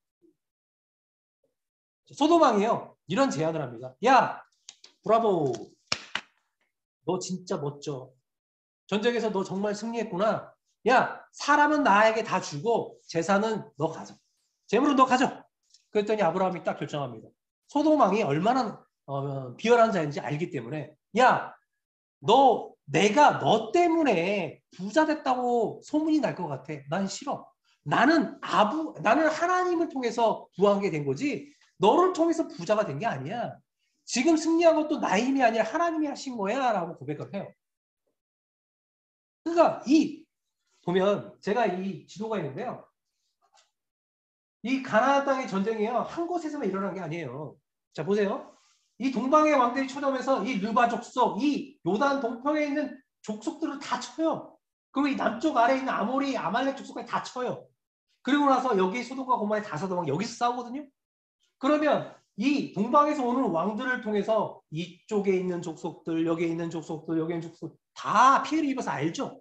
아브라함이 승리하고 돌아왔어요. 다 집으로 돌아가죠. 뭘 들어요? 아브라함이 있는데 그 사람이 하나님을 믿는 사람이라 봐. 그가 믿는 신이 짱인가 봐. 하나님을 전하는 그런 도구가 됐던 거죠. 이 사건은 그냥 하나의 사건이 아니라 가나안 땅에서 어느 정도 세력이 형성됐고 사람들에게 하나님의 그 선지자로서 하나님의 말씀을 전하는 그런 유명한 그런 아브라함이 되어가고 있다는 것입니다. 자, 그래서 14장을 통해서 뭘 얘기했냐면, 자, 10년 동안 아브라함이 정착해서 커진 것은 뭐냐면 재산도 많아지고 자기 일도 유명해졌어요. 하나 부족한 게 뭐였습니까? 자식이 아직 없다는 거예요. 그리고 이제 걱정되는 게 있어요. 지금 현재 하나님의 은혜 가운데 전쟁에 승리를 했어. 그런데 동방의 왕들은 우리가 갈대아 우루 쪽에 살고 있는 왕들이에요. 그 왕들은 굉장히 세력이 크거든요. 다시 정비해서 언제라도 쳐들어올 수 있는 그런 상태였기 때문에 아브라함은 걱정의심을 하고 있었습니다. 그래서 창세기 15장에 하나님이 전능하신 하나님이 나타나서 아브라함아 너 두려워하지 마. 걱정하지 마. 내가 너의 상급이고 방패야. 내가 너를 승리자로 만들 것이고 내가 너를 방어하는 상급이자 방패야. 걱정하지 마. 그렇게 하나님이 나타나 위로하신 것입니다. 근데 아브라함이 모릅니까? 하나님 내가 이런 위로를 받고 많은 것을 가지면 뭐합니까? 나에게 이 은혜를 물려줄 수 있는 이 모든 것을 물려줄 수 있는 자식이 하나 없습니다. 기껏 다메섹 종에게 물려줘야 됩니다. 라고 하소연을 하죠. 하나님이 뭐라고 하십니까? 아니야. 다메섹 종이 아니라 네 몸에서 나는 그 아들을 통해서 물려주게 될 것이고 너의 후손은 하늘의 별만큼 바다의 모래알만큼 많아질 것이다. 약속해 주십니다. 근데 아브라함이 참 더 멋진 게 뭔지 아세요? 그리고 하나님이요 약속하세요. 그리고 내가 너 갈대아 우르에서 부른 이유가 이것만 주려는 게 이 땅도 너에게 주려고 한 거야. 네 후손에게. 그랬더니 아브라함이 정말이요? 그럼 보여주세요. 내가 뭘 보고 또 그걸 확신할 수 있을까요? 내 자손이 많아진다는 것은 하늘의 별을 보고 알았어요. 그러면 땅이 이걸 어떻게 알 수 있어요? 그랬더니 하나님이 뭘 보여주십니까? 야 재물을 준비해라 하시면서 횃불 언약을 맺어주십니다. 그래서 15장은요. 확실하게 자손의 이야기와 땅에 대한 재 언약이에요. 확증을 해줍니다. 그랬더니 이제 아브라함은 그 근심 걱정이 사라졌겠죠. 근데 잘못 또 하나님을 오해하기 시작했습니다. 그게 뭘까요? 내 몸에서 자식이 나올 것이다. 16장은 뭘 얘기합니까? 하갈의 이야기가 나타나죠. 사라가 나도 좀 자식이 있어야 되는데 하나님이 당신의 몸을 통해서 자식이 나왔다고 말씀하셨는데 나는 아닌가 봐요. 이 여종일 수도 있으니까 데려다가 아들을 낳아주세요. 어떻습니까? 아브람도 동의를 합니다. 지금까지 아브람은요 85세가 될 때까지 첩을 얻지 않았습니다. 그럼 하나님의 약속이 있었고 사라 또한도 하나님의 약속이 있다는 것을 알고 있었던 거죠. 이후에도요 그러니까 사라가 살아있는 동안은 첩을 얻지 않습니다. 철저하게 하나님이 뭐예요? 남자와 여자가 하나가 돼요. 한 몸이 돼요. 이걸 지키고 있었던 거죠. 아브람은. 그래서 이 아브람은 사라의 그런 부탁을 듣고 자식을 얻었어요. 그게 누굽니까? 이스마엘이에요. 그래서 16장은요. 이스마엘을 낳을 때가 아브람이 86세라고 말씀하고 있어요. 그러면 85세. 바로 그 전에 하나님이 약속을 받고 또 실수를 했다는 거죠. 그러나 하나님은요. 모든 것을 합하여 선을 이루신다는 거죠. 분명히 아브람이 다른 여인을 통해 자식을 많이 낳는 것은 저주가 아니에요. 그것도 생육하고 번성하라. 하나님의 약속이에요. 그것도 하나님의 명령이라는 거예요. 다만 하나님의 언약 안에 들어간 자손이 아니기 때문에 아쉬운 거지. 이후에 아브라함이 6 아들을 더 낳습니다. 그들을 통해서 더 많은 자식을 낳았어요. 그들 또한 더 큰 민족과 나라를 이루어 갑니다. 왜냐하면 이 땅을 충만케 하라는 그 하나님의 명령이 있기 때문에 그거는 죄가 아니에요. 그죠? 성경은 뭘 얘기냐면 이 아브라함의 혈통을 통해서 하나님의 구원의 역사가 이루어졌음을 증거할 뿐이지 그렇다고 다른 민족들은 다 죄악 가운데 없어져야 할 그런 민족이라고 이해하지 않아요. 구원받아야 할 백성들이기 때문에 하나님은 더 하나님은 번성하게 하셨다는 거죠. 그래서 이스마엘도 12두령이 되었고 12부족의 조상이 되는 거잖아요. 12민족의 조상이 되는 것입니다. 하나님이요, 그게 악한 거면 그렇게 만들어주지 않죠. 에서의 후손들은 또 어떻습니까? 얼마나 많은 부족과 나라를 만들어갑니까? 이스라엘과 대항하는 나라들도 만들어간다는 거죠. 이런 가치관은 우리가 잘 기억하셔야 돼요. 여기서 지금 또 한 가지 말씀드리면, 저번에도 말씀드렸을 거예요. 우리는 구약의 복과 신약의 복을 헷갈려해요. 이 아브라함이 오해하는 것처럼 오해하고 있다는 거예요. 구약에서는 아브라함에게 하나님이 많은 재산을 주시고 꼭 힘을 주시고 유명하게 하는 이유는 뭐냐면요, 자기 부족을 지키기 위해서요. 그걸 주지 못하면요, 400명, 500명 이 부족을 지킬 수 있는 힘이 없어요. 그러면은 하나님의 약속에 그 약속을 지켜낼 수 있는 능력이 안 된다는 거죠. 그래서 하나님은 그 약속 있는 자들에게 그런 은혜를 주셨어요. 근데 신약에는 어떻습니까? 예수님이 오셨기 때문에 이제는 그렇게 지켜낼 필요가 없어요. 그래서 예수님이 팔복을 선포하시죠. 옛날에는 돈이 많아야 되고 부자여야 되고 힘이 세야 돼, 그게 하나님 복이었다고 생각했는데 이제는 아니야. 이제는 뭐냐면 하나님의 나라를 소유한 자가 복이야. 예수 그리스도를 믿는 자가 복이야. 왜? 그들은 영원한 하나님의 언약 안에 들어갈 거니까. 이걸 얘기하고 있다는 거죠. 그러므로 구약에 우리는 매여 살지 않았으면 좋겠어요. 이 땅에서 잘 먹고 잘 사는 이유는 뭐냐면 하나님은 우리 믿음을 지키기 위해서 주신 거지 세상을 영원토록 누리라고 주시는 게 아니에요. 그런 복의 개념을 정확히 알았으면 좋겠습니다. 그래서 16장에서는 또 어떻습니까? 이스마엘을 낳았어요. 근데 하나님은요, 잠잠하십니다. 자, 17장에 보게 되면 86세에 이스마엘 낳은 사건 이후에 하나님은 13년 동안 침묵하십니다. 가만히 계세요. 아무 얘기도 안 하셨어요. 그리고 나서 17장에 아브라함이 99세가 됐을 때 하나님이 나타나 찾아오십니다. 말씀하십니다. 아브라함아, 너는 이제 온전한 자가 돼야 된다. 내가 명령한 것을 철저히 지켜야 된다. 찾아오셨어요. 왜? 이제 때가 되었기 때문이죠. 약속의 자손을 낳게. 왜? 그때 사라의 경수가 완전히 끊어졌습니다. 더 이상 이제 생리도 끊겼고 이제 부부간의 그런 잠자리를 통해서 기쁨도 이제 잃어버린 상태였어요. 18장에서 사라가 그렇게 고백하거든요. 자, 그런 시간이 되었기 때문에 하나님은 17장부터 아브라함에게 얘기하는데 재밌는 사건이 있어요. 보세요. 99세 17장 21장 이삭이 태어날 때 100세예요. 17, 18, 19, 20, 21장까지 99세에서 100세 이야기입니다. 자, 1년의 이야기를 이렇게 자세히 설명하고 있다는 거죠. 왜 그럴까요? 뭔가 있다는 거죠. 그래서 이 사건을 무엇을 얘기하고 있는 것인가? 17장에서는 하나님이 자, 온전해져라. 이제 내가 명령한 걸 반드시 지켜라. 뭘 명령했습니까? 계명, 그리고 할례의 언약입니다. 이제 내가 너를 통해서 확실히 일을 시작할 건데 이제 네가 순종하면 그 일이 진행될 거야. 내년 이맘때 너는 이삭을 낳게 될 거야. 하나님의 일이 시작될 거야 라고 말씀하십니다. 이때 이제 할례를 주신 또 이유를 보게 되면요, 언약이잖아요. 아브라함이 계속 하나님의 약속의 말씀을 흔들린 게 뭐냐면 표적이 없어요. 어떤 증거가 없다는 거예요. 약속의 말씀이 있는데 우리처럼 성경 말씀을 줘가지고 맨날 보면 묵상하면서 보면 좋겠는데 그것도 없어. 뭐가 있지? 그랬더니 하나님이 아브라함아, 할례하자. 자, 네가 화장실 갈 때 네가 매일매일 확인할 수 있는 증거를 너 몸에 새기자. 내 약속 잊지 마.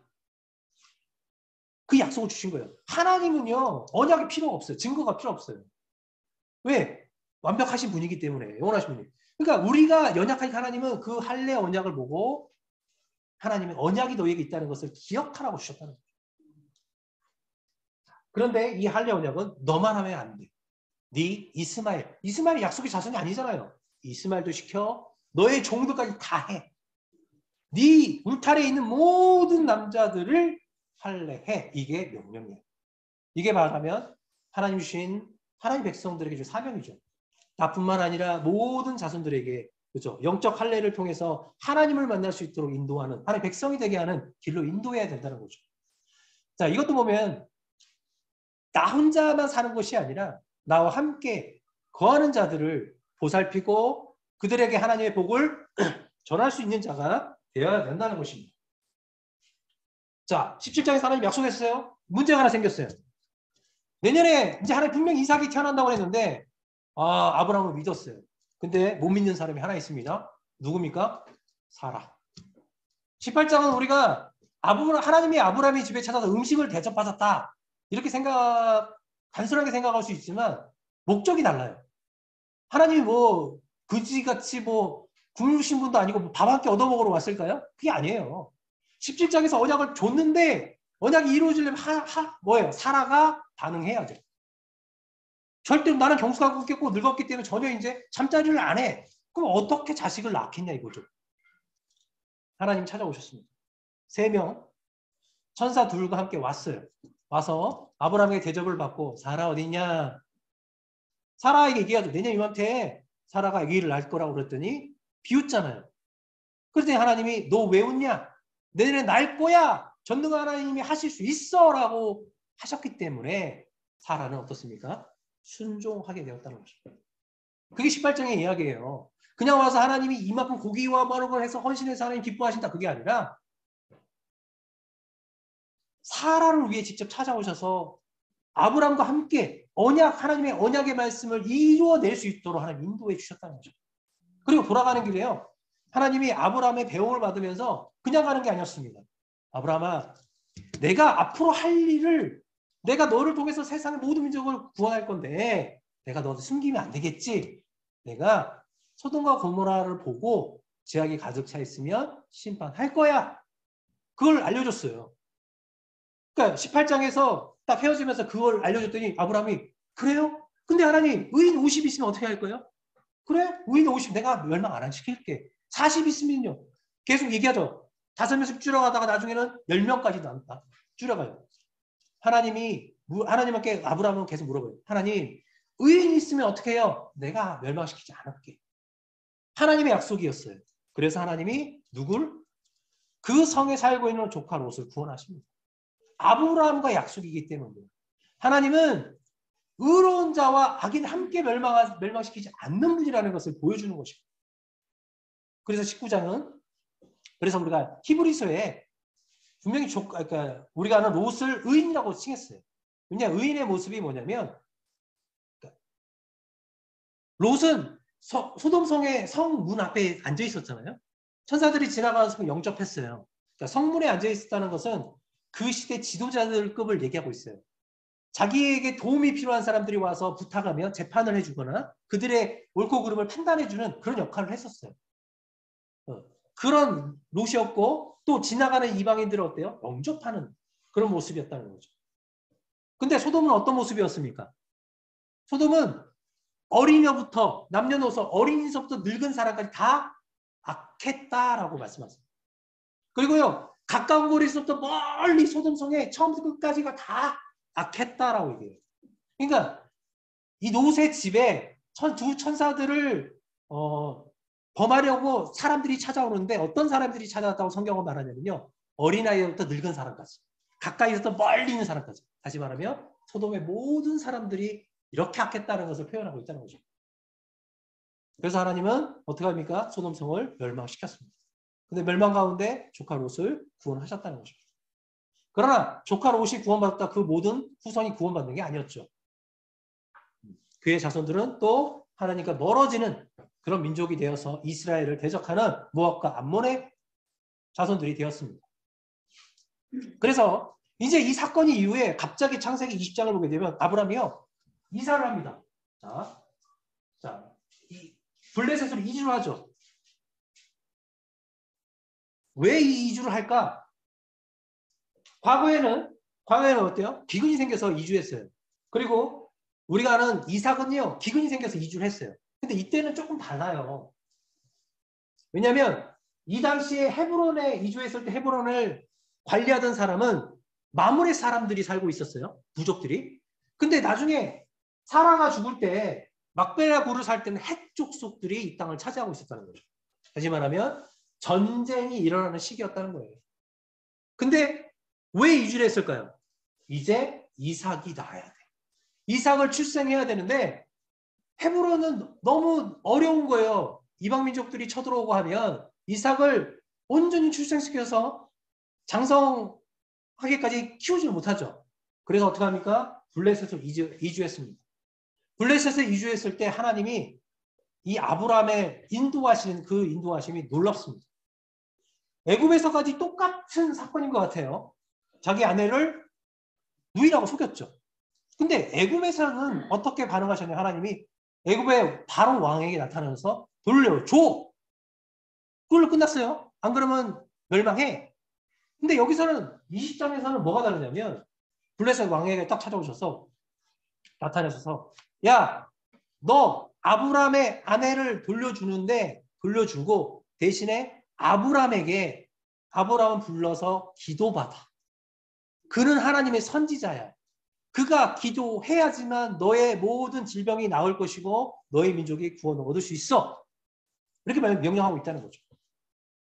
그러니까 하나님은 왜 이런 일을 이렇게 진행하시나 봤더니 이 사건 이후에 아브라함이 블레셋 왕뿐만 아니라 블레셋 사람들에게 유명해졌어요. 저 사람은 하나님의 선지자다. 함부로 대하면 안 된다. 그래서 왕의 은혜, 그 블레셋 왕의 이 사건 이후로 블레셋 왕이 블레셋의 어느 지역이든 살 수 있도록 허락했다는 거죠. 보호했고 또 그 백성들이 하나님의 선지자였던 이 아브라함을 건들지 못하도록 역사하셨다는 거죠. 그래서 누가 태어납니까? 이삭이 안전한 땅에서 블레셋은 그 당시 철기 문화를 가지고 있었어요. 그래서 강성한 나라였어요. 그래서 이방 민족들이 쳐들어와도 충분히 막아낼 수 있는 그런 능력이 있는 그런 힘이 있었다는 거죠. 그들과 동맹을 맺어서 어때요? 이삭이 무사히 태어나게 하고 장성할 수 있도록 길을 인도해 주셨다는 것입니다. 그래서 21장에 드디어 브엘세바에 살고 있던 그렇죠. 그 당시 브엘세바는 블레셋 땅이라고 볼 수 있어요. 블레셋에 거주하고 있던 아브라함이 그 땅에서 이삭을 출생합니다. 그래서 언제까지? 사라가 죽을 때까지 아마 브엘세바에 계속 머물고 있습니다. 자, 그리고 나서 어떤 사건이 또 하나 있습니까? 하나님이 말씀하신 대로 아브라함 100세가 되었을 때 사라가 90세가 되어서 태어났어요. 그죠? 출생했어요. 그런데 이제 21장을 보면 출생한 다음에 잔치를 하나 열어요. 아기가 젖됐을 때 잔치를 열죠. 근데 그때 이스마엘이 이삭을 괴롭히잖아요. 왜 괴롭혔을까요? 형이라서? 왜냐하면 13세 할례를 받을 때가 13세예요. 그죠? 99세 아브라함 99세에 13세였다는 거죠. 그러면 젖을 뗄 때니까 3, 4년이 더 흘렀겠죠. 그렇게 보면은 16세, 17세 이 정도 되는데 꼬맹이를 계속 구박하고 있어요. 왜요? 이 잔치는 그냥 젖됐다는 잔치가 아니라 아브라함의 모든 권한을 이삭에게 계승하는 그런 계승 예식이라고 할 수 있어요. 적자가 누구냐? 이 아이다라는 것을 선포하는 그런 시기였다는 거예요. 그러니 이스마엘은 이 아이가 없었으면, 이삭이 없었으면 자기가 계승받을 수 있었던 거 빼앗긴 거잖아요. 그렇기 때문에 그 아이를 괴롭혔다는 거죠. 자, 이런 배경 속에서 이 사건을 통해서 이스마엘과 하갈은 쫓겨나게 되죠. 그리고 나서 하나님은 또 그러죠. 이스마엘에 대해서 하나님은 책임을 주신다고 약속하셨어요. 아브라함에게. 그래서 온전히 하나님만을 바라보고 약속의 자신만을 바라보고 집중할 수 있도록 하나님이 역사하고 계셨다는 것입니다. 그 결과 또 아브라함이 그 자리에서 머문 게 아니라 가나안 땅에서 마찬가지로 이 블레셋 땅에서 강성해짐으로 우리가는 블레셋 왕과 언약을 맺게 됐다는 거죠. 이 언약은요 나중에 100년 뒤에 이삭이 이 블레셋 땅에 찾아왔을 때도 이 약속이 유효하고 있었어요. 블레셋 왕이 찾아와서 한 이야기가 무엇입니까? 너 하나님이 함께 하시구나. 약속해. 하나님의 이름으로 약속해. 너와 네 후손들은 나에게 거짓말하지 않기. 너 거짓말해서 우리 백성 어렵게 만들지 않기. 서로 이런 언약을 맺었어요. 100년 뒤에 그 약속이 유효했고요. 100년 뒤에 그 약속 안에서 누가? 이삭이 보호받습니다. 자, 그리고 나서 하나님은 몇 년이 흘렀을까요? 이삭이 출생하고 약 한 15세에서 20세를 보고 있어요. 이삭의 번제 사건이. 이삭이 어느 정도 장성했을 때 브엘세바에 하나님이 찾아오셔서 뭘 약속하십니까? 뭘 명령하시냐면 야 이삭을 번제로 바쳐라. 근데 아브라함의 믿음을 시험하신 거죠. 하나님을 얼마나 신뢰하느냐. 왜냐하면 하나님이 보여준 게 뭐냐면 너 내가 얘기한 거 첫 번째 게 이루어졌잖아. 이삭이 태어났잖아. 그러면 내가 앞으로 이룰 것도 너 믿는지 한번 보겠어요. 하나님은 이렇게 삼중적으로 하나님 항상 말씀하시거든요. 심판도 저번 주 호세아서 말씀드렸잖아요. 삼중으로 얘기했어요. 말씀 안 드렸구나. 시간이 없어서. 이스라엘이라고 이름을 줬어요. 호세아 아들을. 그죠? 그 다음에 로호마 그리고 로함미 이런 식으로 세 번의 이름을 통해서 하나님은 경고를 주셨어요. 이렇게 세 번을 경고를 주신 이유는 뭐냐면 첫 번째가 이루어지면 두 번째, 세 번째 반드시 이루어질 걸 믿어야 돼. 그리고 회개하고 돌아보라는 거예요. 근데 하나님은 이 아브람을 시험하신 이유가 뭐였냐면 이루어졌어요. 이삭이 태어났어. 그러니까 이 다음에 하나님께서 주신 약속 또한도 믿게 되는지를 시험하신 거예요. 하나님은 하나가 이루어진 걸 보면 두 번째, 세 번째도 반드시 이루어질 걸 믿으라고 해요. 계시록에 나타난 건 똑같아요. 우리가 보면 일곱째 나팔, 우리가 일곱째 이, 일곱째 나팔, 일곱 대접이잖아요. 세 번이잖아요. 똑같아요. 강도가 좀 세져요. 이걸 믿으면 이걸 믿고, 이걸 믿으면 이걸 믿고 확실하게 이루어질 걸 믿으라는 거죠. 그러니까 항상 이걸 보고, 그러니까 증거를 보면서 더 확실하게 믿으라고 말씀하시는 거죠. 그러니까 증거를 보고 어떻습니까? 믿는지를 확인했는데 아브라함은 믿었습니다. 종들에게요. 모리아산 밑에다가 딱 두고요. 내가 하나님께 예비하고 이 아이와 함께 돌아오겠다라고 얘기를 해요. 그리고 이삭이 물어봐요. 하나님, 아버지 땔감이랑 다 두고 가는데 재물은 어디 있어요? 그랬더니 아브라함이 이런 얘기예요. 하나님이 자기를 위해서 준비해 주셨다. 이야, 저는 이게 여호와 이레예요. 여호와 이레는요. 하나님이 자신을 위해 준비하시는 거예요. 우리를 위해 준비하는 것이 아니라 하나님을 위해 준비하시는 거예요. 하나님의 선을 이루시기 위해서. 여호와 이레는요. 아브라함처럼 하나님 말씀을 온전히 믿는 자들만 경험할 수 있는 거예요.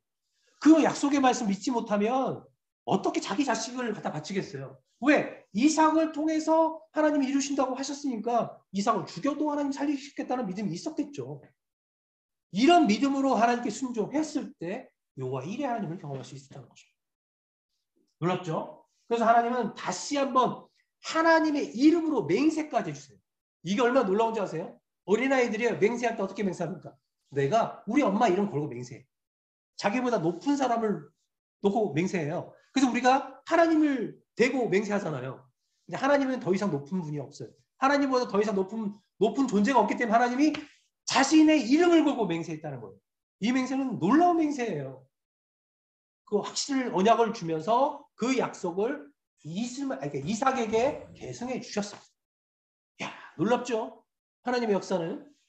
자, 그리고 나서 이제 시간이 또 흘러요. 다시 브엘세바에 살다가 23장은 사라가 죽습니다. 사라가 127세에 죽습니다. 그러면 10살 많은 아브람은 137세예요. 자, 100세에 이삭을 낳고 한 115에서 120세에 번제 사건이 있고 137세에 자기 아내가 죽습니다. 자, 아내가 죽으니까 뭘 하냐면 하나님의 약속을 확실하기 위해서 막벨라 굴을 샀어요.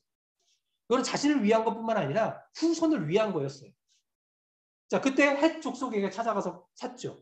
이 사건도 들여다보면 너무 재밌어요. 왜냐하면 우리가 아는 에글론이었나요? 누구지? 이름이? 막벨라 그 굴만 살려고 했어요. 그죠? 헷족속에게 아브라함이 원했던 건 그거야. 나 무덤이 필요해. 근데 그 헷족속은 뭘 팝니까? 밭까지 팔아요. 밭하고. 그러니까 이거 보면 그 사람이 자비롭게 베푼 것이 아니라 정말 불의한 방법을 사용한 거예요. 떠넘기는 그런 사건이었어요. 그러나 아브라함은 어떻습니까? 하나님의 약속을 이루기 위해서 그 모든 것을 용납하고 밭과 굴까지 삽니다. 되게 재밌어요. 아브라함은 어땠어요? 하나님의 약속을 이루기 위해서 나서서 자기 목숨을 잃으면 안 돼. 그죠? 언제나 온유하고 겸손하고 삶을 사는 이유는 뭐냐면 자기가 함부로 나섰다가 자기가 죽게 되면 약속이 계승되지 못하기 때문에. 그래서 자기 부인을 속인 이유도 이런 이유예요. 하나님의 약속을 계승하기 전까지는 내가 살아야 된다는 이런 인간적인 생각 때문에 항상 그런 삶을 살았어요. 그래서 아브라함은 누구하고 대적하고 싸우질 않아요. 조카 롯을 위해서 한 번 더 전쟁했을 뿐이죠. 왜? 하나님이 이루실 것을 믿기 때문입니다. 온전히 승리는 하나님 주신다는 걸 믿었기 때문이죠. 자, 밭을 사고 그 다음에 이제 성경을 보니 24장에 결혼시킨 이야기가 나와요. 이삭을 결혼시킬 때 친족들과 시키죠. 내가 지금 10분이 지나서 겁나 빨리 얘기하고 있어요. 그래서 오늘은 아브라함까지만 얘기할 거예요. 자, 결혼을 시키는데 자, 자기 친족과 결혼을 시키는데요. 이것도 놀라워요. 왜 놀라울까? 자, 22장 후반 보세요. 22장. 22장에 무슨 사건이 있었냐면 모리아산 번제 사건 있잖아요. 번제 사건 이후에 20장부터 어떤 일이 있습니까? 이 일 후에 어떤 사람이 아브라함에게 이르기를 밀가와 당신의 형제 나홀에게 자녀를 낳았다 하였더라. 뭘 갑자기 어떤 소식을 들어요? 나홀이 가정을 이루어서 많은 자손들을 낳고 있대. 어디? 하란에서. 야, 우연 같죠? 우연이 아니에요. 하나님이 이 이삭을 위해 준비하고 있다는 것을 보여주고 있다는 거죠. 그랬더니 24장에서 아브라함이 그냥 하란으로 보낸 것이 아니에요.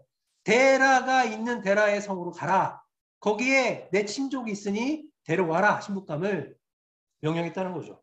그러니까 아브라함은요. 하나님의 언약이 딱 이루어지고 나서 듣는 그 소식이 우연이 아니에요. 하나님이 준비하셨구나. 때가 됐을 때 자기 종을 하란으로 보내요. 그래서 이삭의 신부를 데려오게 한다는 거죠. 더 놀라운 것은 뭐냐면 25장에서 아브라함이 죽어요. 자, 죽는데요. 자, 그두라를 통해서 6 아들을 낳았어요. 자, 25장 6절 보세요. 자, 자기 서자들에게도 재산을 주어 자기 생전에 그들로 하여금 자기 아들 이삭을 떠나 동방곡 동방 땅으로 가게 하였더라. 자식을 낳았어요. 그러나 이삭이 그 가나안 땅을 차지할 거니까 그 후손도 차지해야 되니까 다른 아들들을 멀리 보냈어요. 이삭이 소유권을 가지고 할 수 있도록 자기가 죽기까지 뭘 합니까?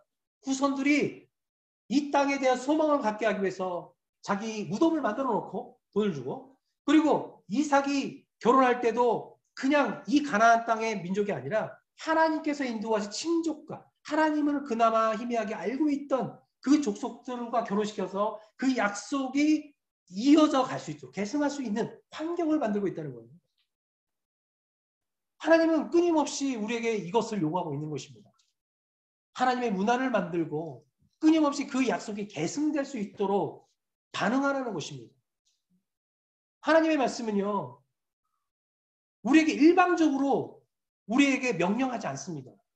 왜 이렇게 해야 되는지 알려주시고 그 길을 그 말씀에 순종하는 자에게 하나님의 은혜는 임하고 있다는 것입니다. 사랑하는 여러분, 아브라함 때에는 아브라함은 무덤 한 칸밖에 없었어요. 블레셋 왕만큼 풍요를 누리지도 못했어요. 큰 강성함을 가지고 있지 않았습니다. 그러나 그에게는 하나님의 약속이 있었습니다. 하나가 이루어졌기 때문에 그 다음 영원한 것이 이루어질 것이라는 믿음이 있었던 것입니다. 우리에게 보여주신 예수 그리스도의 죽음과 예수 그리스도의 부활과 예수님의 승천이 있습니다. 이 하나를 보게 되면 마지막 때 다시 오셔서 이루실 새하늘과 새 땅, 그 나라를 우리는 믿을 수 있어야 된다는 것입니다. 이 하나님의 말씀을 통해서 이런 확신이 우리 안에 있기를 소망합니다. 여러분, 하나님 말씀 재밌죠? 제가 지금 초스피드로 했습니다. 원래는 제가 요즘에 이렇게 한 장씩, 이건 안 드렸어요. 이게 큐티를 이렇게 하고 있어요. 매주. 제가 아시는 가정들하고 나누고 있는데 이게 제가 이렇게 그러니까 똑같이 성경을 봤는데 제가 재미있는 얘기 많이 해드리죠. 보지 못했던 많이 읽었는데 못 본 이야기도 많죠. 그러지 말라고 제가 이렇게 문제풀이를 만들어서 생각해보라고 이렇게 공부를 하게끔 만들거든요.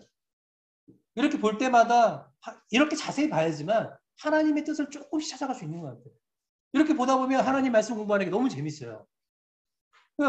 달고 그 오묘한 말씀. 왜 하나님 말씀이 달다고 생각하지? 왜 달다고 얘기하지? 성경을 보면 옛날에는 찬송가를 이렇게 부르는 분들을 보면 이해가 안 됐거든요. 너무 달고, 그죠? 너무 재밌죠?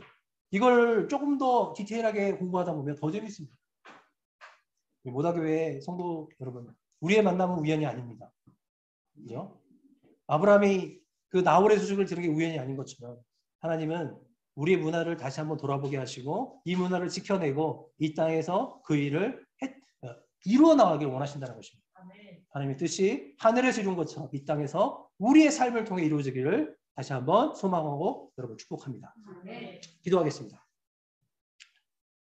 좋으신 하나님, 우리에게 이 오묘하고 달콤한 하나님의 말씀을 들려주시니 감사드립니다. 하나님, 이 말씀이 지식으로 남지 않도록 도와주시옵소서. 이 말씀이 아브라함이 믿었던 그 믿음으로 우리가 그와 같이 반응하는 그런 믿음으로 될 수 있도록 역사해 주시옵소서. 우리는 이 땅에서 많은 것을 이루려고 하는 것이 아니라 하나님의 뜻을 이루어가는 하나님의 백성임을 다시 한번 고백하오니 예수 그리스도가 오시는 그날까지 우리가 그 사명을 감당할 수 있도록 역사해 주시옵소서. 우리의 가정을 믿음의 가정으로 세울 수 있도록 붙들어 주시옵소서. 하나님, 우리가 하나님의 은혜를 구하며 하나님께 우리가 우리의 삶을 방치하는 것이 아니라 다시 우리의 삶을 돌아보며 우리의 가정을 돌아보며 다시 주님의 말씀으로 돌아오는 우리의 모든 성도님 될 수 있도록 붙잡아 주시옵소서. 하나님, 아브라함에게 함께 하신 것처럼 야곱에게 함께 하신 것처럼 바울과 함께 하신 것처럼 우리와 함께 하여 주시옵소서. 우리의 삶을 역사하시고 주관하시고 이루어 주실 것을 믿사오며 우리를 사랑하신 예수 그리스도 이름으로 감사하며 기도드립니다. 수고하셨습니다.